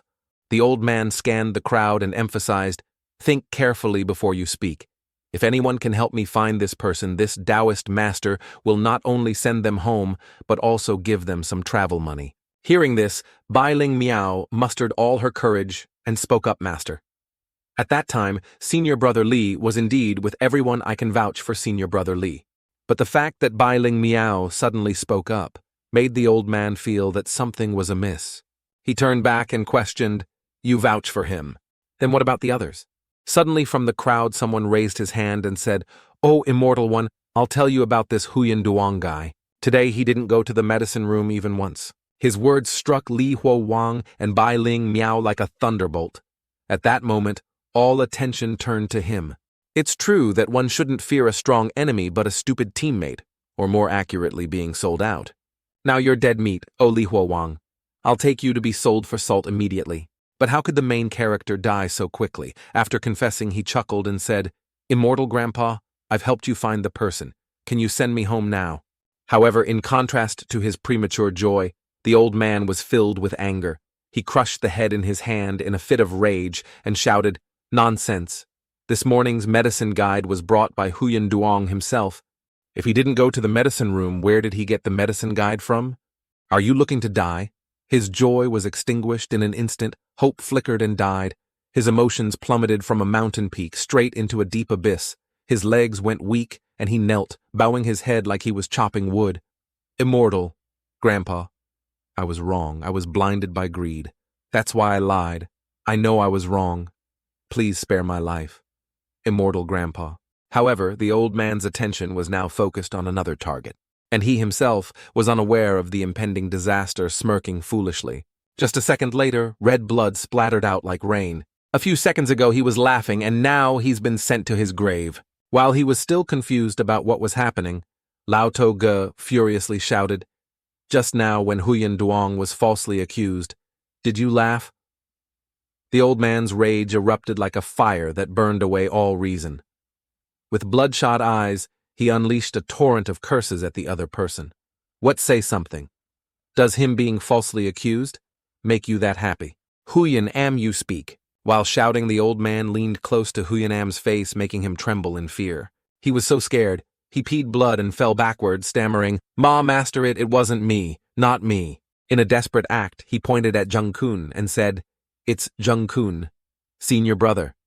Jung-kun forced me to do it." Hearing his name called, Jung-kun's face turned deathly pale, drained of all blood. "Oh shoot, now there's no escape." Hearing this, Lao To-ge glared at Jung-kun with his blood-red eyes. Over here, he was so scared, he scrambled desperately to find a way out. Lao To-ge was utterly furious at being betrayed by his own close disciple. He gritted his teeth. "I can't believe it's you. I should have thought of you earlier. Only you could undo the restrictions in my room. But do you think I would feel at ease letting you come and go from my room freely?" With that, he took out a coin, held it in his hand, and raised it high. Without a moment's delay, the old man tossed the coin high into the air. Then, as it fell to the ground, he raised his foot, intending to stomp the coin flat. Over here, the coin-shaped seal on Jung-kun's forehead lit up, paralyzing him on the spot. Only when the old man's foot twisted firmly into the ground was the coin instantly crushed into many fragments. Jung-kun's body reacted simultaneously, his limbs being torn apart into gruesome pieces.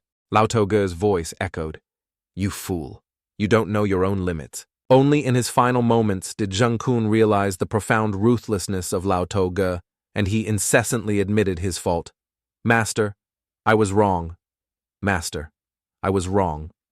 Back when the High Master of Zhengde sect was hunting us, it was my 2 junior brothers who traded their lives for our survival." Lao To-ge said coldly, "My dear disciple, this Taoist master knows everything you're thinking." Jung-kun then screamed in despair, "Master, I'm a cripple now, please spare me this time." But life isn't that rosy. Mistakes, corrections, and giving birth are not so easily overlooked. Lao To-ge walked over, placed his foot on Jung-kun's head, and said menacingly, "You and your 2 junior brothers are all ungrateful wolves who would never submit." Finishing his sentence, he slammed his heel down, crushing Jung-kun's head, and blood splattered everywhere. After Jung-kun's death, Lao To-ge trusted Li Huo-wang even more. Standing before the spirits of the gods, the old man told him to give Li Huo-wang 3 incense sticks and instructed him to kowtow 9 times. The main character obediently followed. After finishing the 9 kowtows, Li Huo-wang looked up and said, "Master, I'm done." Lao To-ge continued, "Now that you've offered incense to the ancestors starting today, you are the formal disciple of this Taoist master." As soon as he finished speaking, the crowd below shouted in unison, "Congratulations! Master, congratulations! Senior brother." Gu Hua looked less than pleased, but had no other choice. As for Bai Ling, she grew even more worried and anxious. Over here, the old man continued, "All right, Huyen Duong, follow me. The rest of you, dismiss." Li Huo-wang was secretly delighted. This moment has finally come. Don't worry, Lao To-ge, I will help you attain the Tao and become an immortal. A while later, the old man led Li Huo-wang to his study, which housed the top-secret heavenly book that few could access. Standing before the book, the old man spoke, "I remember you're literate, right, Huyen Duong?" The main character calmly replied, "Yes, master." The old man raised his hand, condensing a dark aura that radiated outwards, and said loudly, "Good, it's even better that you know." Finishing his words, he began to mumble something. The ropes binding the heavenly book immediately loosened. Then they wrapped around his hand. Now the characters on the heavenly book were clearly visible. He said excitedly, "So come here and see if you can understand the words on this heavenly book."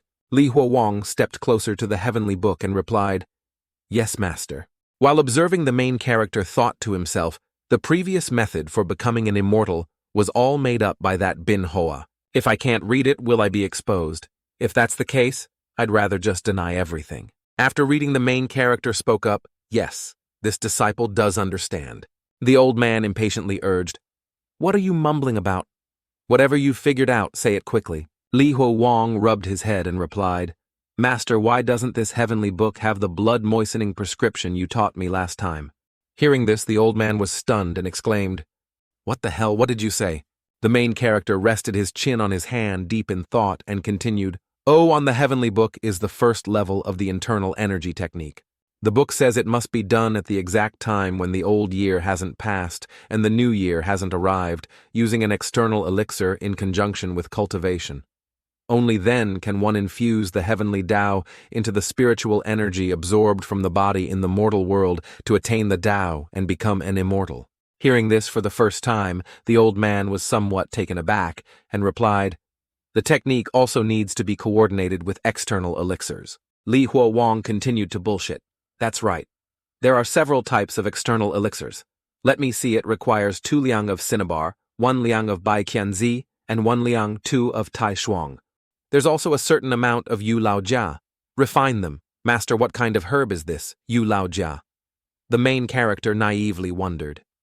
Hearing this, the old man seemed to have an epiphany and said, No wonder Bin Dao said this heavenly book would have changes that are impossible to deal with. No wonder it's been so long, and this Taoist master still hasn't become an immortal. Daring to trick me, a Taoist master, you deserve to die." Angrily, he stomped on the heavenly book that he had always treated as delicately as an egg, as if holding a flower. Then he did a 180, slowly calming down and looking at Li Huo Wang, he said, "My good boy, that little girl could trick me, but surely you wouldn't want to trick me, too." The main character trembled and replied, "Master, this is the way to become an immortal. How could I deceive you? I also want to become an immortal." With that, the old man said nothing more, just stared strangely at Li Huo Wang. Meanwhile, the young man could only stand still, letting the old man admire his handsome features. After admiring for a while, the old man spoke with satisfaction. Good. Tell me the first level. First, wait until we master and disciple have mastered it, then we will refine the external elixir. This time, we master and disciple will become immortals together. So the first step of luring Lao Wu to obey him obediently was a complete success. And after a while of bluffing, as if it were real, creating a whole internal-external elixir circulation technique on his own, he sighed in relief, turned to leave, and thought to himself, "Good thing I've read quite a few novels. Otherwise, the technique I made up today would have surely been seen through by that mushroom-headed guy." He picked up a lantern from the tunnel and left delighted that his plan was proceeding smoothly. His goal would soon be within reach. After holding back for so long, something good finally happened. When he reached the medicine room, he found that the others were indeed not asleep. They were still gathered there, waiting for his return. Biling Miao, holding a bright torch, smiled and exclaimed, "Senior Brother Li." In their eyes there was a strange excitement. It seemed everyone understood that today's events would bring a new beginning, a new hope for them. Although slightly surprised, he quickly regained his composure, took a deep breath, and spoke reassuringly. "Rest assured, now that I've returned safely, the promise to help you escape still stands. Of course, it won't be long before you can all go home." As soon as Li Huo Wang said these words, almost everyone was moved to tears. Their long-held dream of returning home finally had a glimmer of hope. Suddenly, without anyone saying a word, they all knelt down together in gratitude. One person emotionally said, "Senior Brother Li, you are our savior. You are our living bodhisattva."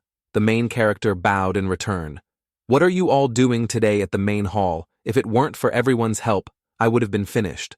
So should I be the one kneeling and kowtowing to thank you?" Looking at the scene before him, everyone's face was beaming with joy, happiness, clearly written on their faces. A warm feeling surged in Li Huo Wang's heart.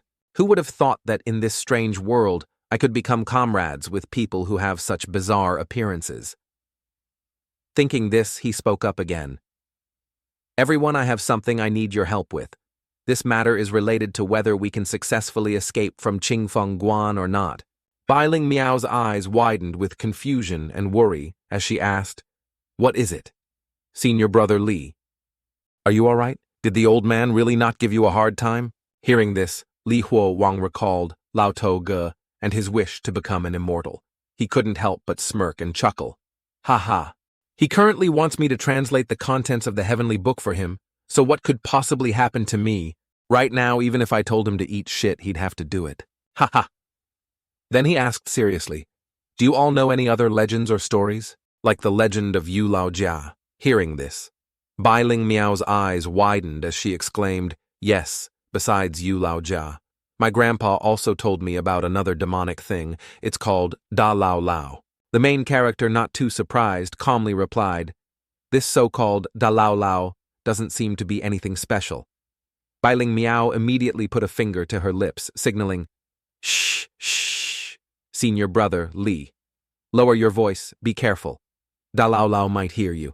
This thing is very evil. First of all, its appearance is different in everyone's eyes. Some say it looks like a long-eared goblin, while others say it looks exactly like a deceased old man. Moreover, if you frequently mention Da Lao Lao. At this point, she suddenly hesitated as if she was afraid of something. This made Li Huowang even more curious, and he asked, then what Bai Ling Miao still stammered, Da Lao Lao will come for you, and if it finds you, you will also become a Da Lao Lao. So senior brother Li, is this information about Da Lao Lao useful?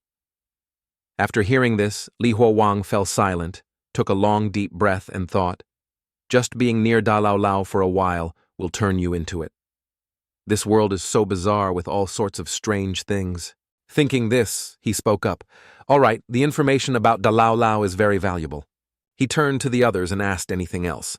Immediately hands shot up. Senior brother, I know something. Another person, I know something too. Me too. Gao Hua scratched his head, chuckled and said, Senior brother, I once heard about someone who skins children. He wears their skin and trains them like dogs, then uses these human-speaking dogs to perform tricks on the street. They're all idiots, so the information isn't necessarily accurate. After listening, he casually replied, I don't need these horror stories. I want strange things like Yu Lao Jia. As soon as he finished a medicine guide from Qingfeng Guan named Zhao Wu spoke up. Senior brother, I know about a fish called gongbangu. I've heard my grandparents say that gongbanu not only has a strange shape, but also only appears during major floods. The main character thought to himself, sounds like a type of bizarre creature. He spoke up. All right. Gongbangu counts as one. Another hand went up. He was a big guy, simple-minded but well-built. People here called him the fool. He said, Senior brother, I know too, I also know something. Li Huowang sighed, placed a hand on the man, and turned towards the door. Listening to a fool is worse than just figuring it out myself. He forced a smile and said, All right, that's enough for now, I'm leaving. You all just wait quietly for my news. He had just opened his mouth, words not yet spoken, when he was cut off, feeling extremely disappointed, as if a bucket of cold water had been dumped on him. No one listened. No one cared. It turned out his opinion never had any value. In reality, few people place their trust in a fool, just as no one would entrust a boat to someone who has never learned to row. Early the next morning, Li Huowang was summoned to Lao Toga's residence. You mentioned the internal-external elixir miner heavenly circulation technique. I've practiced it almost perfectly. Now tell me the method for consuming the elixir that coordinates with the technique. Li Huowang approached the heavenly book and replied, Take 2 hearts from the Da Lao Lao and refine their essence. He asked, Master, what is a Da Lao Lao? The old man replied, Don't worry about it, just keep reading to me. Next is a gong ba ngu fish. Take its gills and soak them with 2 liang of arsenic. Lao Toge listened carefully. Somewhat surprised and mumbled, Arsenic is inherently cold. It must be neutralized with a hot, dry creature like the gong ba ngu. Truly marvelous. Furthermore, the heavenly book uses the Da Lao Lao to refine pills. Why didn't I think of that before? It can't be wrong if humans can be refined into pills. Why can't these dark, evil things? Finishing his words, he immediately got to work. A strange yellow light emanated from his hand. Instantly, a small bell appeared. It must be said, if this bell were in a hopping vampire movie, it would be used to control the hopping vampires. Before he could even process what the heck was happening, the old man then began to shake it vigorously, and an ear-piercing bell sound instantly rang out. Li Huowang immediately felt a splitting headache. He instinctively covered his ears, struggling frantically. It hurts so much. What's happening? Could it be that my plan has been discovered by the old man again? Where did it go wrong? That ringing sound not only affected his hearing, but also Li Huowang's vision. Everything around him began to twist and deform. The entire world seemed to shake violently, as if in an earthquake. What the hell is this now? From the old man's direction, a dark aura was gathering. The figure of a bizarre demon appeared, circling around the old man. It bared its teeth in a wicked grin. After a while, the bell stopped ringing, and Li Huowang was able to regain his senses. He pondered deeply. These two things were summoned by the bell from the beginning. Wait, what the hell is he doing? What caught his eye was the sight of Lao To, Go bending down, grabbing a handful of mud from the ground and stuffing it into his mouth. He then chewed it greedily, as if it were delicious. Li Huowang was even more confused. Is he eating mud from the ground? At the same time, he turned towards the two wide mouths and babbled something. The conversation happened quickly in the old man's and their own strange language, so Li Huowang couldn't understand it at all. They stood there nodding for a while, then quickly vanished into thin air, and the space immediately returned to normal. The old man spoke proudly. Although the things in the heavenly book are hard to find, that's no challenge for your master. As long as this master knows where something is, I can steal it all. Hearing this, Li Huowang was startled and exclaimed, "Steal." He thought to himself, could those two things from before really help find ingredients for alchemy? The old man calmly replied, "Of course you have to steal. If you don't steal, do you think people will just give it to you for no reason? The thing I just summoned with the bell is Yu Lao Jia. This Yu Lao Jia is incredibly useful. Finding things is just one of its abilities. In the beginning, to get this bell, this old Taoist spent a lot of effort."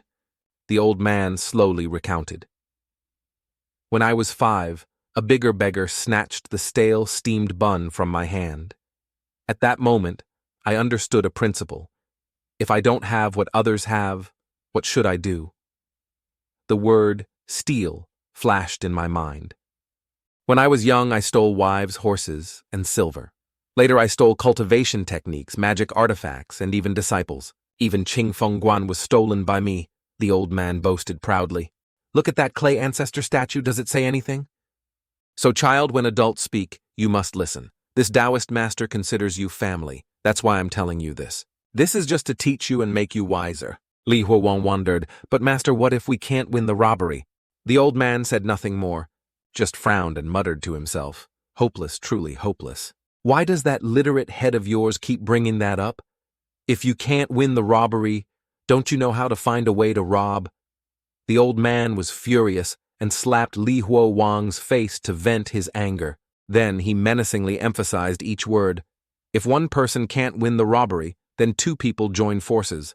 If joining forces still doesn't work, then use poison, and if poison doesn't work, use dirty tricks. Faced with the old man's profound logic, Li Huowang was at a loss for words. He forced a smile, regained his composure, and praised, "It's still, master, sees through the world. They say I'm illiterate. They say I lack enlightenment. They even call me a heretic, saying I have no Tao heart, but wait until I become an immortal.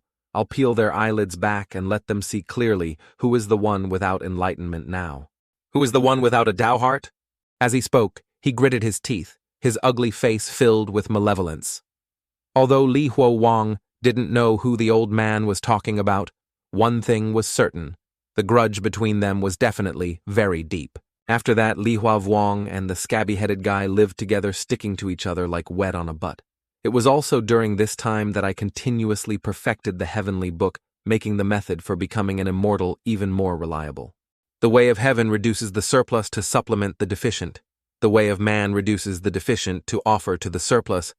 Ancient immortals transcended their mortal forms and transformed into gods through extreme stillness and emptiness, achieving selflessness. The white jade capital in the heavens, the 12 towers and 5 cities, where immortals touch my crown, tying my hair and bestowing longevity. Indulging in worldly pleasures against the Tao, disorderly love, the 96 holy sovereigns' fame, is like a floating cloud, the 9 heavens' mysterious killing. Qi transforms into divine thunder, its heavenly might resplendent, led by the purple sword. The mysterious sect of heaven and earth with myriad energies as its root through myriad eons of great cultivation, one attains divine powers. However, Lao Togo was not idle either. Before long, he found everything Li Huowang had mentioned. After a while of mumbling and cultivating, Li Huowang slowly opened his eyes and said, "Master, shall we open the furnace now?" However, just when Li Huowang thought Lao Togo couldn't wait and would immediately open the furnace to refine pills, the old man said something that completely caught him off guard. The old man calmly said there was no rush, as the Lunar New Year was still about half a month away. "First, let's go have our year-end feast." True to his word, while Li Huowang was still trying to figure out what was happening, the old man had already organized a grand year-end feast. Li Huowang still felt bewildered inside finding himself having a year-end feast in such a bizarre place. The fragrant aroma of food wafted around him, but he just sat there lost in his own thoughts. The old man's voice echoed in his ears. "Why aren't you setting out bowls and chopsticks for the deceased disciples? Bring them all out for me. Welcome them home for the New Year's feast." Quickly, the deceased disciples all had their bowls and chopsticks. The table was now covered with them. Then he slowly recounted. "Back then, on one New Year's Eve, I smelled the scent of food from someone else's house. When I got closer, the daughter of the house saw how handsome I was and begged her father to let me in for a meal. When I stepped inside, she immediately brought out a plate of steaming hot dumplings, blowing on them as she ate. Only then did I learn what dumplings were like. I still remember that their family also made them with pork crackling and chive filling like this. Oh my God, it's so fragrant, you guys, hurry up and eat." As he spoke, he popped a dumpling into his mouth, the filling splattering all over his mouth, looking quite gross. Quickly, the other disciples also began to eat heartily. Only Li Huowang ate with a lump in his throat, thinking to himself, "Yes, it really is fragrant. This is the new year." Images from his memory flooded back one after another. It wasn't just the dumplings. It was about being together with family. How could these memories be fake? Suddenly, Li Huowang was overcome with homesickness, missing his loved ones. He couldn't hold back his tears and burst out crying. Lao Toga also quickly noticed Li Huowang's unusual emotions and stood up, moving closer. He reached out and touched Li Huowang's shoulder comfortingly. "Child, slow down when you're eating and crying. It's easy to choke." Li Huowang still couldn't believe it. "Am I really crying?" Just then, the old man's voice sounded again. He took out some red envelopes from his clothes and said cheerfully, "Here, here, here. If you can't eat, don't try to eat, like Huyen Duong. These envelopes are for you. Remember to put them under your pillows." As soon as they received the red envelopes, the dejected disciples immediately cheered up and shouted in unison, "Thank you, Master." The old man glanced back and said, "What thank you? It should be Happy New Year." The disciple Shan Yuan shyly scratched his head, his mouth still full of dumpling, and stammered, "Ma Master, Happy New Year." Lao Toga heard this and laughed happily. Good, Happy New Year to everyone." He didn't even forget to give red envelopes to the disciples who had passed away. He gently placed the envelopes next to their bowls and chopsticks, muttering, "And for my deceased disciples, you get them too, all of you. Come back and receive the incense and flowers." Then he turned to Li Huowang and said, "Child, you don't need a red envelope, do you? Master and disciple, we will become immortals together, and from now on, we will live as long as heaven and earth." As he spoke, he broke into a perverted and bizarre smile, revealing his crooked, gapped teeth, a beauty that transcends continents, nations, space, and time. In response to the old man's excitement, Li Huowang gave a faint smile, his face full of cunning. "All right, Master, but who knows what kind of cultivation method Li Huowang will come up with. Next, money isn't always everything, because in this world there's also gold and diamonds." After that, the master and disciple continued to refine pills as usual. Using Li Huowang's method, the old man finally succeeded in refining a radiant spirit pill. Before Li Huowang's eyes were two fist-sized, shiny red metal pills, two wriggling fleshy pills that seemed alive, and two rotten, blindingly dark black pills. The main character thought this alchemy session went as smoothly as always, but that mushroom head is naturally suspicious. The reason he wants me to become an immortal with him is because he's afraid the prescription I gave him is fake, right? But I'm not afraid. The young man gave a sinister smile, satisfied with the method he had invented himself. "I threw in everything I could think of. With so many ingredients thrown in, eating this will definitely be fatal. Not even a shred of life will remain." In the middle of the master and disciple was an incense bowl with 3 sticks burning, emitting a fragrant smoke. Li Huo Wang sat cross-legged, perfectly calm. Suddenly the old man's voice rang out. "My good disciple, you eat first. This master will protect you." Li Huo Wang calmly replied, "Thank you, master." But in his heart he smiled and thought, "Ha ha, you old scabby head, so old and still fooled by me. Just take your dream of becoming an immortal and go die with me." Thinking of the old man, Li Huo Wang didn't care about his own life at all. To him, life and death had long been taken lightly. He didn't belong here in the first place. Without any hesitation, the main character popped the spirit pill into his mouth and swallowed it in one gulp. On the other side, the old man was still squinting, focusing on Li Huo Wang's reaction. Taking advantage of the thick incense smoke, Li Huo Wang then transformed into a super actor. The young man became light and airy, floating joyfully in the smoky, mystical atmosphere. He thought to himself, "So much innate spiritual energy. This is heaven helping me." His eyes shone brightly, gleaming with a proud look of victory. The corners of his lips curved up into a triumphant smile, a smile not just on his lips, but etched into every feature of his face.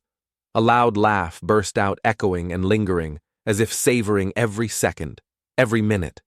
He spread his arms wide, in uncontrollable excitement, murmuring, "So that's how it is. I've understood, I've figured it out. I'm about to become an immortal." At this moment, Dan Yangzi, sitting opposite him, was filled with a mix of curiosity and suspicion, but he still picked up another spirit pill and muttered to himself, "Become an immortal. This Taoist master also wants to become an immortal." Finishing his words, without a moment's hesitation, he quickly popped the spirit pill into his mouth. The incense smoke still billowed around, enveloping the entire space, envisioning the impending scene of a celestial paradise. But hell no, ugh, oh my god.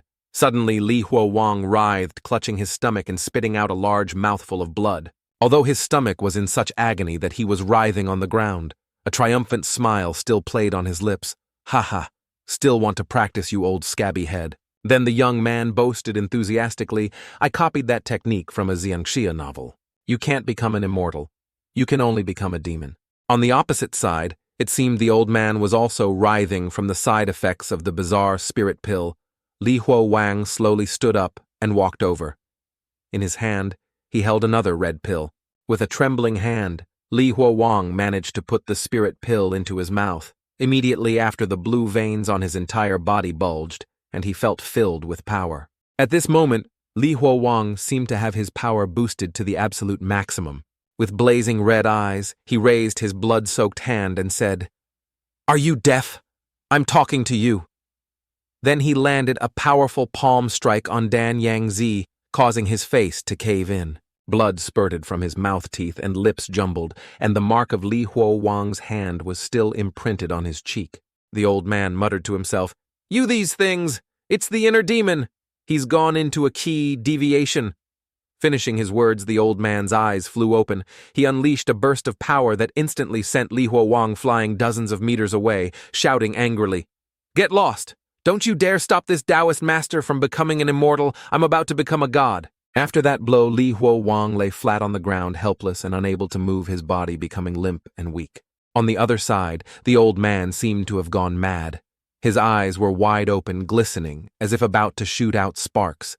His pupils darted around excitedly, and the corners of his mouth twitched, before breaking into a distorted, simultaneously wicked and naive smile. He burst out laughing and then shouted loudly, "The ancestors are coming to get me." Seeing this, the main character thought, "The old man's gone crazy. He's been driven mad by his own obsession with becoming an immortal. My stomach really hurts. I regret this so much.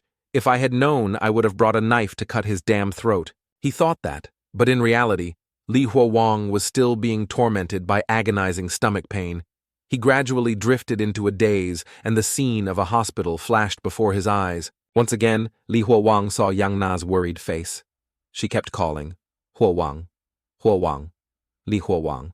He vaguely reached out for the girl, his lips uttering Nana. "Did you come to get me?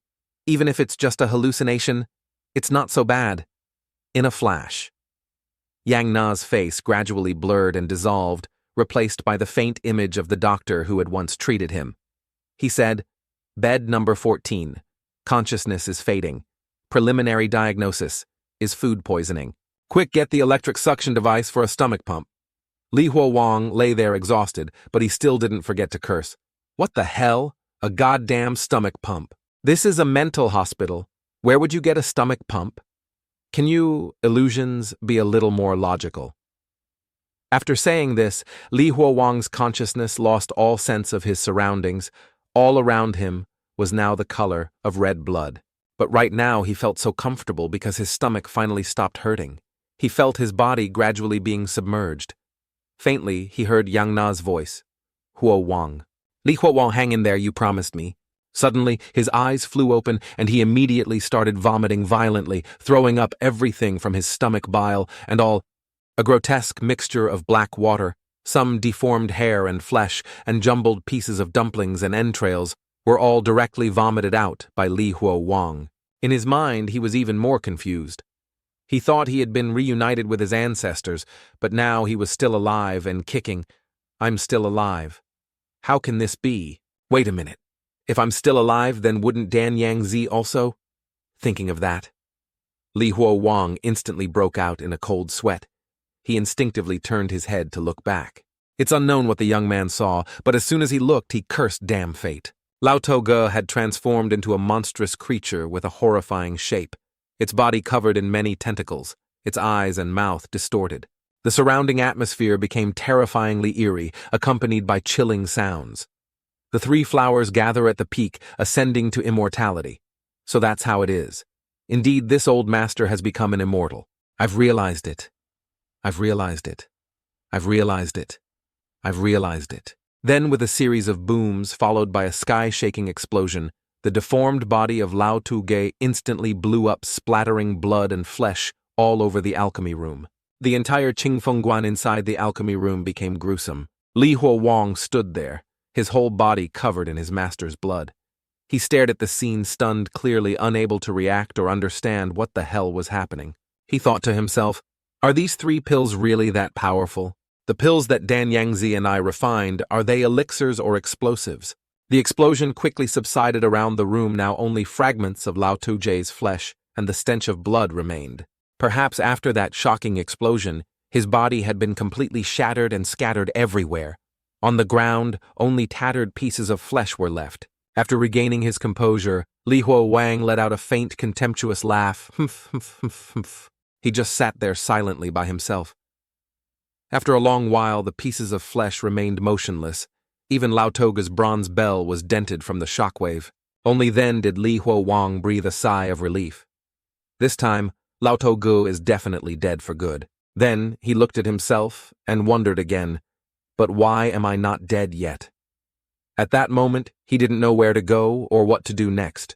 Li Huowang had thought that after getting his revenge, he would be very happy. But when the moment truly came, he found himself falling into a daze. For the past few days, all of his plans had revolved around killing Dan Yangzi. He had never even considered that he would continue to live. Now that Dan Yangzi is dead and Bai Ling Miao is safe, he has fulfilled all his promises. What will he do next? Suddenly, the sound of the door bursting open pulled Li Huowang out of his thoughts.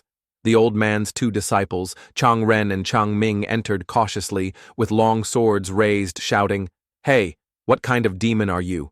Tell us quickly, where is our master Li Huo?"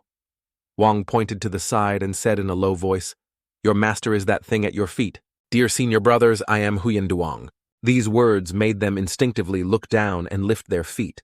Some internal organs appeared before them, and in an instant their pupils shrank to the size of a pinprick. As if not believing their eyes, they screamed frantically, You're lying!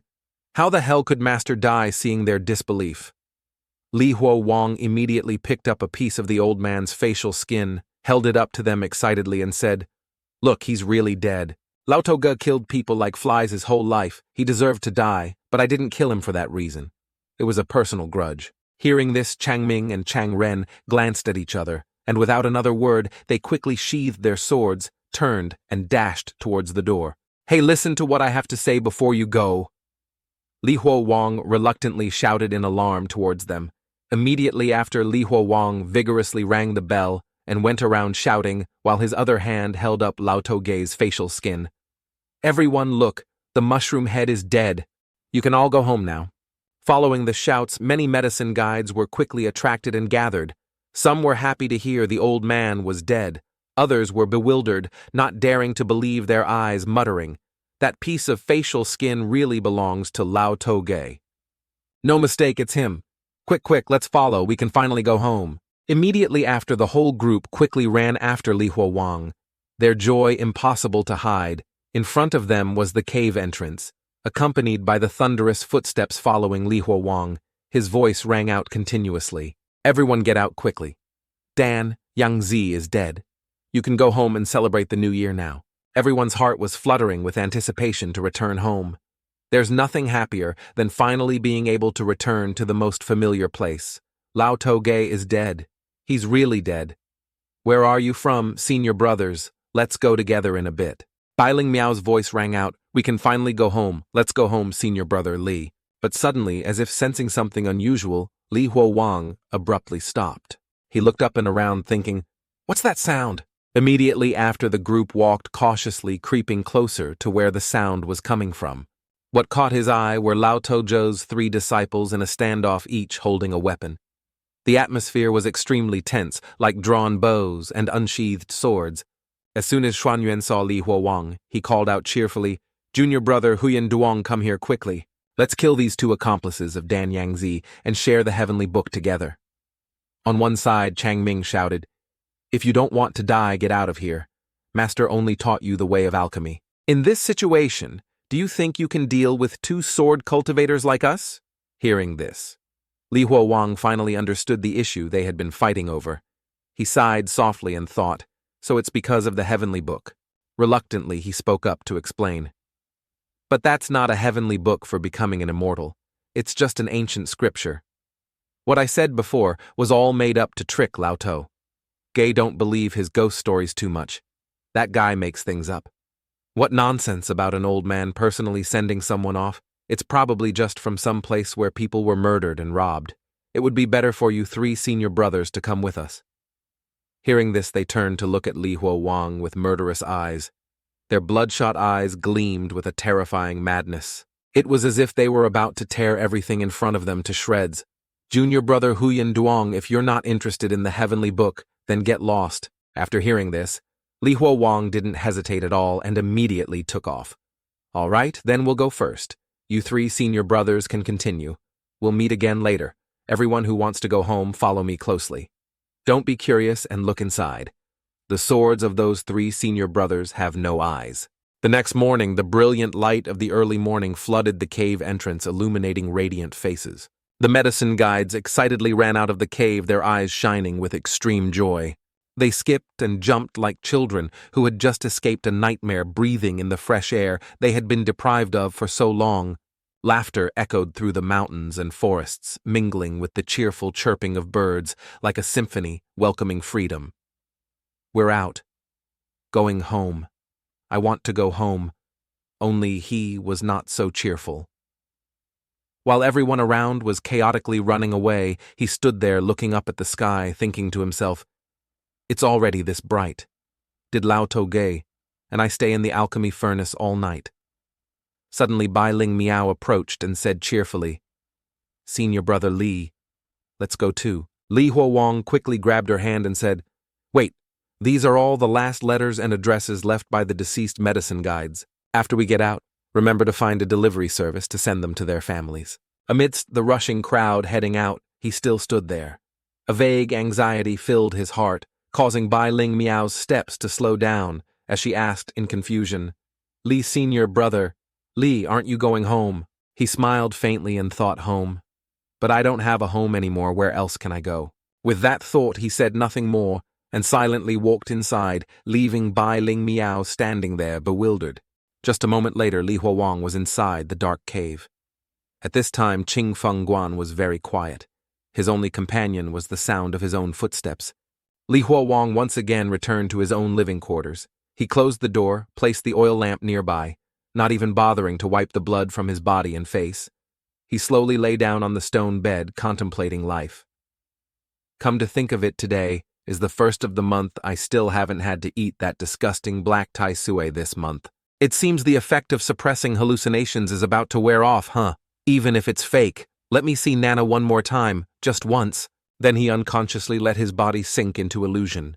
His body swayed as if being pulled from reality by an invisible force. Everything around him blurred, smudging like a melting painting. The air grew thick surrounding him, and each breath became heavy. Li Huo-wang tried to reach out, but only touched the cold emptiness. His body felt like it was drifting in another dimension. Suddenly, at that moment, Li Huo-wang vaguely heard someone's voice calling him, "Senior brother." Li Huo-wang. In his daze, he saw Bai Ling Miao reaching out and calling, "Senior brother Li, let's go together." But the main character just casually replied, "No need. This place is very good, I'm used to being here." Suddenly, the door opened and Guhua stepped in and said, "About that, if senior brother Li wants to stay here, how about we go on ahead?" Hearing this, Bai Ling Miao immediately turned and shouted, "What the hell?" "Shut up." Gaohua was now speechless and didn't dare to argue further. Around him, some medicine guides still hadn't left. It seemed they couldn't bear to leave Li Huo-wang alone either. Over here, Bai Ling Miao, worried and anxious, choked up and continued, "Senior brother, if you can't go home, you can come to my house." "My house? My house is very big. Besides, the Dongshuang room is also empty." "Senior brother, you're not left with nothing." Looking at that face in Li Huo-wang's eyes, it transformed into Yang Na sitting there saying, "Li Huo-wang, you still have me. You can't give up on yourself, do you hear me?" The scene of the mental hospital suddenly reappeared. At this moment he was lying weakly on a hospital bed. On one side was the person he loved, and on the other was his mother. She worriedly reassured her son, "My son, you can't die. If you die, how will your mother and father live?"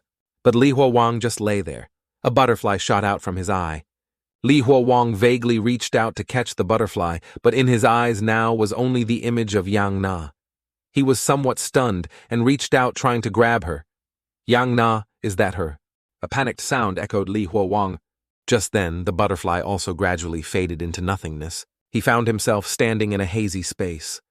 Everything around him became blurry and distorted like a dream, about to fade. Before him, the image of Yang Na, her face full of tears, was filled with worry. He called out loudly, "Nana." Immediately, Li Huo-wang lunged forward, his expression one of extreme anguish as he tightly hugged Yang Na. Her warm voice sounded in his ear, "Huo-wang, promise me, no matter what happens, never give up. You must live well, okay?" Li Huo-wang immediately replied, "Okay, I promise you." But just then, Bai Ling Miao's voice rang out, "Li Senior, brother Li, let's go. I feel uncomfortable staying here." Hearing that sound, Li Huo-wang suddenly snapped out of it. It seemed he realized the person he was hugging was actually Bai Ling, Miao not Yang. "Nah. Oh my dear hometown river. Where can I hide my face now?" Right after Bai Ling Miao took out the papers Li Huo-wang had given her from her sleeve pocket and said, "Oh, right here, I'm returning this to you. None of us are literate, so returning these last words must be done by senior brother Li himself. No one else can do it." Suddenly the fool standing nearby quickly said, I can read." As soon as these words were out, Zhao Wu covered his mouth. He whispered in his ear, "Even if you can read, you have to pretend you don't right now for me." Li Huo-wang silently looked at the pieces of paper in front of him without saying anything, and no one knew what he was thinking.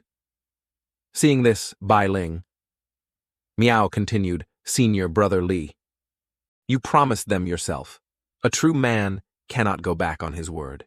Now reality and illusion kept switching in his head. Finally, Li Huo-wang reached out, took the last letters, and said decisively, "All right, let's go." Li Huo-wang decided that no matter where he was, he wanted to do his best to survive well. This was not just for himself, but also for those family members who might or might not exist. As soon as his words were out, everyone immediately relaxed and laughed out loud. They didn't know what Li Huo-wang was thinking, but as long as he didn't continue to wait in this god-forsaken cave, it was fine. Then he turned and strode forward confidently. But after just a few steps, he called for them to stop and said, "First gather some food from here so we don't have nothing to eat on the road." Immediately, everyone responded in unison, "Understood, Senior, Brother Li." The main character continued, I have one more thing to take care of." Then everyone quickly dispersed to arrange their belongings and food, while Li Huowang went to Lao Togei's alchemy room. Looking around, he wondered to himself, "Strange, I've searched all over Qingfeng Guan and still can't find the black tai sui. Did it grow legs and run away? Without the black tai sui, I can't suppress my madness. All that's left is the alchemy furnace that the mushroom head used for ascension." He carefully made his way towards the limestone cave where the black tai sui was kept. As soon as he arrived, he saw the black tai sui crawling out from inside the black cauldron all the way to the cave entrance. This was probably the first time he had seen its true form. It was a large, slimy black mass, its body covered in something that looked like fur on the underside. A type of dense, dark, slender tentacle grew on it, or perhaps immature thin threads. Its whole body looked like a giant head covered in maggots. Li Huowang thought to himself, "Damn it. Why did it crawl out of the cave? Is it here because of Dan Yang? Z's remains." Suddenly the tentacles started to squirm. The main character was startled. Wait, why is the black tai sui shrinking? Could this thing be linked to Dan Yang Z's life force? At this moment, Li Huowang's face was full of worry. He quickly grabbed one of the black tai sui's tentacles and said in a panic, Hey, snap out of it! If you shrink until you disappear, what will I do about my madness? Don't you want a piece of Dan Yang Z? Finishing his words, he quickly picked up the remaining piece of flesh from Lao Togei on the floor. Without hesitation, Li Huowang stuffed it straight into its mouth, saying urgently, "I'll feed you." His fingers gently touched its cold lips, his palm drenched in sweat mixed with blood. He held his breath, waiting for a sign of response from it. After a while, the black tai sui finally reacted. It began to chew greedily. However, after swallowing, its tentacles began to retract slowly at first, then faster, as if absorbing the energy it had just received. It trembled and convulsed for a moment. Watching this scene, Li Huowang was devastated, thinking to himself, "Why is it like this? After swallowing Dan Yang Z's remains, the black tai sui is shrinking even more severely. No, even if the black tai sui dies, it can't be wasted." Thinking this, he hesitated for a moment, then leaned his face close to the black tai sui as if preparing to devour his prey. At the same time, Bai Ling Miao, having finished packing, was on her way to Li Huowang's location. She walked hastily, thinking dried food, travel money, and a few spare sets of clothes. I probably haven't missed anything useful in Qingfeng Guan. At least it's enough to use on the road for a while. I wonder how senior brother Li is doing. But when she arrived, many others had already gotten there before her. They were shocked, speechless, standing, frozen, stammering. The thing senior brother said he wanted to do, is this it? The scene ahead was chaotic, with people constantly vomiting. If I had known, I wouldn't have followed. Bai Ling Miao also quickly ran over to observe the situation. The scene that greeted her made her eyes widen in shock, but unlike the others, she was not afraid. Before her was Li Huowang. He was frantically eating the black tai sui, ignoring its foul smell and disgusting appearance. He lay face down, chewing greedily as if he hadn't eaten in a long time, saliva dribbling down his chin. His bloodshot eyes were filled with uncontrollable hunger. At this moment, Li Huowang looked exactly like a demon that had just emerged from hell, ready to devour everything. Someone's fearful, trembling voice said, "Good heavens. I wonder if he'll eat us on the way, too." Scared the living daylights out of me.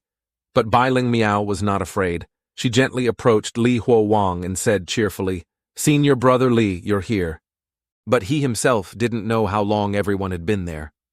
Eating like that must have scared them to death. He explained awkwardly, "The black tai sui can suppress my madness, but I don't know why it keeps shrinking. It's about to disappear. I really had no other choice. So I did this." Hearing this, Bai Ling Miao seemed very sympathetic. She said nothing and stood there silently for a moment. Then she held out a new set of clothes in front of Li Huowang and said, "Senior brother's clothes are dirty. I brought a clean set for you. Is there anything else you need to bring?" Li Huowang calmly reached out, took the clothes, and said, "Yeah, let's go. There's one more place we need to check." Immediately after, the group followed Li Huowang to Lao Togei's study. As soon as they arrived, Li Huowang spoke. "This place is so quiet. It seems the three senior brothers have already settled their score. Arriving at the door, Li Huowang called out loudly, "Senior brothers, are you done fighting?"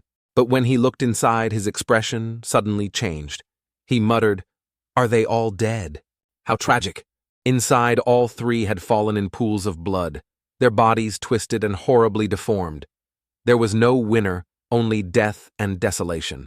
The main character approached, picked up a sword and said, "Senior brother probably doesn't need this sword anymore, so let this junior brother borrow it for now." He picked up the sword and walked over to the heavenly book, observing it, while thinking to himself, "If this heavenly book is left here and discovered by others, who knows how many people it will bring disaster to." Immediately, he drew his sword. The steel blade flashed in the light, and he struck straight down at the heavenly book. But strangely, the heavenly book remained intact without a single scratch, while the sword in his hand shattered into pieces. Seeing this, Li Huowang cursed under his breath. "Damn it. Even the sword broke. Is the heavenly book that tough? It seems this heavenly book can barely be considered a treasure.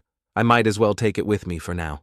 If it really doesn't work out, pawning it for some travel money isn't a bad idea either." He got closer and used his strength to lift the heavenly book, estimating its weight. This stone slab was a bit heavier than he had imagined, but it was still within the range he could carry. He then wrapped the heavenly book tightly in cloth to carry it. Before leaving, he approached the body of senior brother Chang Ren and said softly, "Senior brother Chang Ren, you still have a sword here? I'll take it with me as well. You can rest in peace on your journey." Just then, the voices of the people waiting for him at the door called out urgently, "Senior brother Li, can we set off now?" He calmly replied, "Let's go. Time to leave this demonic place." They followed the old path back, but before leaving, they didn't forget to burn the entire place down. Qingfengguan was engulfed in a sea of fire, and thick smoke billowed up, covering the entire demonic place. Everyone quickened their pace to get away from there quickly. On one hand, no one wanted to be burned by the flames. About the time it takes to burn 3 incense sticks, later everyone was at the cave entrance. It had been a long time since anyone had seen the warm rays of the sun. At this moment, Li Huowang led the group. He smiled to himself, thinking, "Let everything here burn to ashes. What people and things will I encounter in the future?" Suddenly, he felt a bit of anticipation. The sunlight shone on Li Huowang's face. He took deep breaths of the fresh, cool air, and his mood began to improve. Suddenly, Bai Ling Miao, walking behind, covered her eyes in discomfort and said, "Senior brother Li, slow down a bit. My eyes hurt so much." Hearing the sound, Li Huowang turned his head back to look. He silently guessed, "Is she an albino?" Although not a doctor, Li Huowang seemed to have some knowledge about this condition. He immediately used his sword blade to cut off a piece of cloth. He then tied it over Bai Ling Miao's eyes and gently said, "From now on, when the sun is out, use this cloth to cover your eyes. You have to tie it tightly like this." Seeing this, Bai Ling Miao was confused and asked, "But I won't be able to see anything like this." Taking her hand, Li Huowang gently reassured, "It's okay. I'll hold on to you." The scene changes to somewhere else. From the forest, an urging voice echoes, "Kid, are you done yet?" Turns out there was a guy taking a dump there. He strained and replied, "Pooh, pooh, almost done." And he was the young master of the Lu family opera troupe, Lu Xiusai. He sighed and complained, "Father really rushes me, even when I'm using the bathroom." Suddenly, he heard a sound. He immediately whipped his head around to look and shouted, "Who?" But after looking around, he didn't notice anything unusual and breathed a sigh of relief. "Phew, it's nothing I must have misheard." But he could never have imagined that behind him stood a massive, ghostly figure. It was unclear if it was human or demon. But suddenly, the figure giggled, and right after that came a blood-curdling scream. "Ah! There's a ghost!" The scream attracted his parents' attention. He didn't even have time to pull up his pants and ran straight towards his waiting parents, his whole body trembling.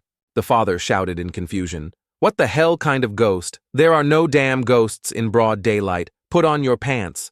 But then the figure moved closer to their horse carriage. The young master, Lu, the scholar, his face pale and covered in sweat, trembled and said, "Father, what should we do?" The father Lu Zhuangyuan, though terrified, had no choice but to step forward. He knelt down and muttered, "How the hell should I know what to do? This is the only way now. Then with a sincere voice, he clasped his hands, bowed deeply towards the figure and pleaded, "O great demon immortal, please spare our family. We are all unfortunate souls. We just want to go out and earn a meal." The creature's foot then stepped right in front of him. A strange, eerie laugh rang out. He, you tell me, do I look like a human or a god? What met his eyes was a grotesque face, a bizarre combination of human and demon so distorted that its features were unrecognizable. Its dark, deep eyes occasionally flickered with a demonic red light, like a cursed soul struggling in hell.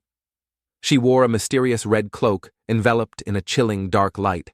On her chest, a large red rose seemed to be born from the darkness, hiding a bizarre power. Lu Zhuangyuan, trembling like a leaf, thought to himself, "Is this thing here to ask a question? I can't just answer randomly. If I answer wrong, my family will be destroyed." Thinking this, he stammered, "You look like a god." No, like a human. Of course you look like a human. Oh well, it's over, old man." Just then, Li Huowang's group also happened to pass by. While Lu Zhuangyuan was still standing with his hands clasped, bowing to the demoness, his whole body shaking like a leaf, sweat dripping like summer rain, only one thought was in his mind. Did I just say something wrong? It can't be. Could it be? Suddenly Gao Hua's voice broke the tense atmosphere. "Senior brother, I told you so. Just follow that pile of poop and you'll definitely find him. After all, it's still warm." The fool standing nearby shivered, his spine tingling with fear. "You just hearing it makes me want to faint from disgust." Gao Hua pouted and rolled his eyes. "So stupid you're already disgusted, yet you still bow down and get close. Are you planning to eat it? Making a mixed cold rice dish? I bet." Just then, Li Huowang raised his hand, his eyes wide like headlights. His voice full of surprise. "Wait a minute." The whole group whipped around to look forward, dazed as if they had stumbled into a parallel universe. "Good heavens, Senior Brother Li, look, what in the world is that thing? The front is a face, the back is also a face. There's no back of the head. It's like it was born from a two-sided mirror. What kind of monster is this? Or is it a fake from the night market?" Before them was a strange creature, unclear if it was human or demon, looking like a failed cosplay at a Halloween festival. Over here, Lu Xiukai was trembling like a boiled corncob in a steamer, stammering, Father, look behind you. Why is there another demon?" Who knew that the demon he was talking about was actually Li Huowang's group approaching? Hearing this, Gao Hua yelled as if he had been insulted, "Hey, you white-butted guy! Who are you calling a demon? You want a beating?" Li Huowang calmly raised his hand to stop them. "Enough! Let me handle this. You all stand here and watch closely." At this moment, the demoness slowly turned her face, her mouth grinning widely, her voice drawn out as if hissing through her teeth. Hee! More new people have arrived! How fun!" Li Huowang shouted, "What are you?" She laughed like a madwoman, opening her long snout, her eyes as red as blood. Hee, I'm a person! Don't I look like one? Hee. Li Huowang immediately drew the sword from his back and cursed without restraint. "You look like a piece of shit." In his heart, he thought, "Whatever it is, I'll strike first and ask questions later, to be safe." Without hesitation, he took a running start and shot towards the demoness like a low-altitude missile. Swish. The sword was pointed straight at her face, while she was still grinning from ear to ear as if she'd won the lottery. Only when the blade pierced through her body did that smile slowly freeze. But no physical attacks had no effect on it. Li Huowang immediately changed tactics. "Then let's try this." He pulled out Lao Toja's bronze bell and shook it furiously, as if praying to a god. Ding clang, ding a ling a ling.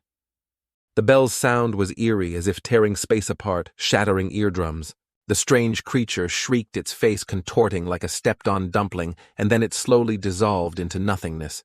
The whole group held their breath, their eyes wide and mouths agape, hearts pounding like village drums. Blood splattered like confetti, and all that remained was a terrifying set of chattering teeth.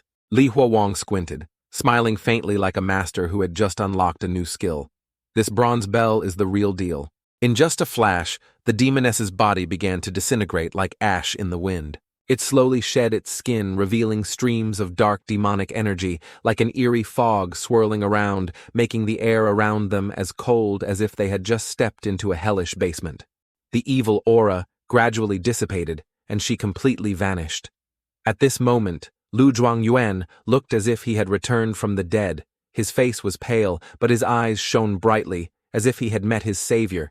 He immediately clasped his hands and bowed repeatedly. Great master, truly a great master living among mortals, thank you for your help. My family has nothing of value. Oh wait, I have this. With that, he pulled an old pipe from his sleeve. It looked like an heirloom passed down for generations, with some carvings of flying dragons and dancing phoenixes on its body. This is a family heirloom pipe. One puff will wake you right up, make you even forget your wife's nagging. Please accept this gift. Great Master, Li Huo. Wang looked at the pipe, frowned, then shook his head, waving his hand like a fan. Thank you, old sir, but I don't smoke. Let me ask you seriously, do you know what that monster just now was? It doesn't look like anything I've ever read about in books. The old man scratched his head and chuckled, replying casually as if it were an everyday matter. Oh, doesn't the young Taoist master know? That pitch-black thing, didn't you just chase it away? Well, yes, I did chase it away, but what the hell it is, that's the problem. Li Huo scratched his head in frustration, feeling like he had just fought a final boss without reading the game guide. He changed the subject. Well, let me just ask you. Then, is there a map of this area? We're not locals. We've been wandering in the forest for days, getting lost like we're playing hide and seek. The old man hesitated, slightly scratched his chin and said, A map, I don't have one, but I've walked all over this area until my sandals wore out. I know every road like the back of my hand. If the young Taoist master doesn't mind, how about we go together? I'll lead the way. In his heart, the old man thought, this Taoist seems powerful. He knows how to fight monsters and how to use a bell to exorcise evil. That strange thing seems to be following my family. Well, going with this master might just save my old life. Li Huo sighed, his voice as sad as if he'd just lost his ration book. I have to go to many places. I brought these junior brothers and sisters out. Now their lives are in my hands. I have to take them home. He paused, his eyes darkening. Besides, there are many who can never go home again. I have to go to each house to deliver news that's not easy to hear and even harder to say. After hearing this, Lu Zhuangyuan finally understood. So that's how it is.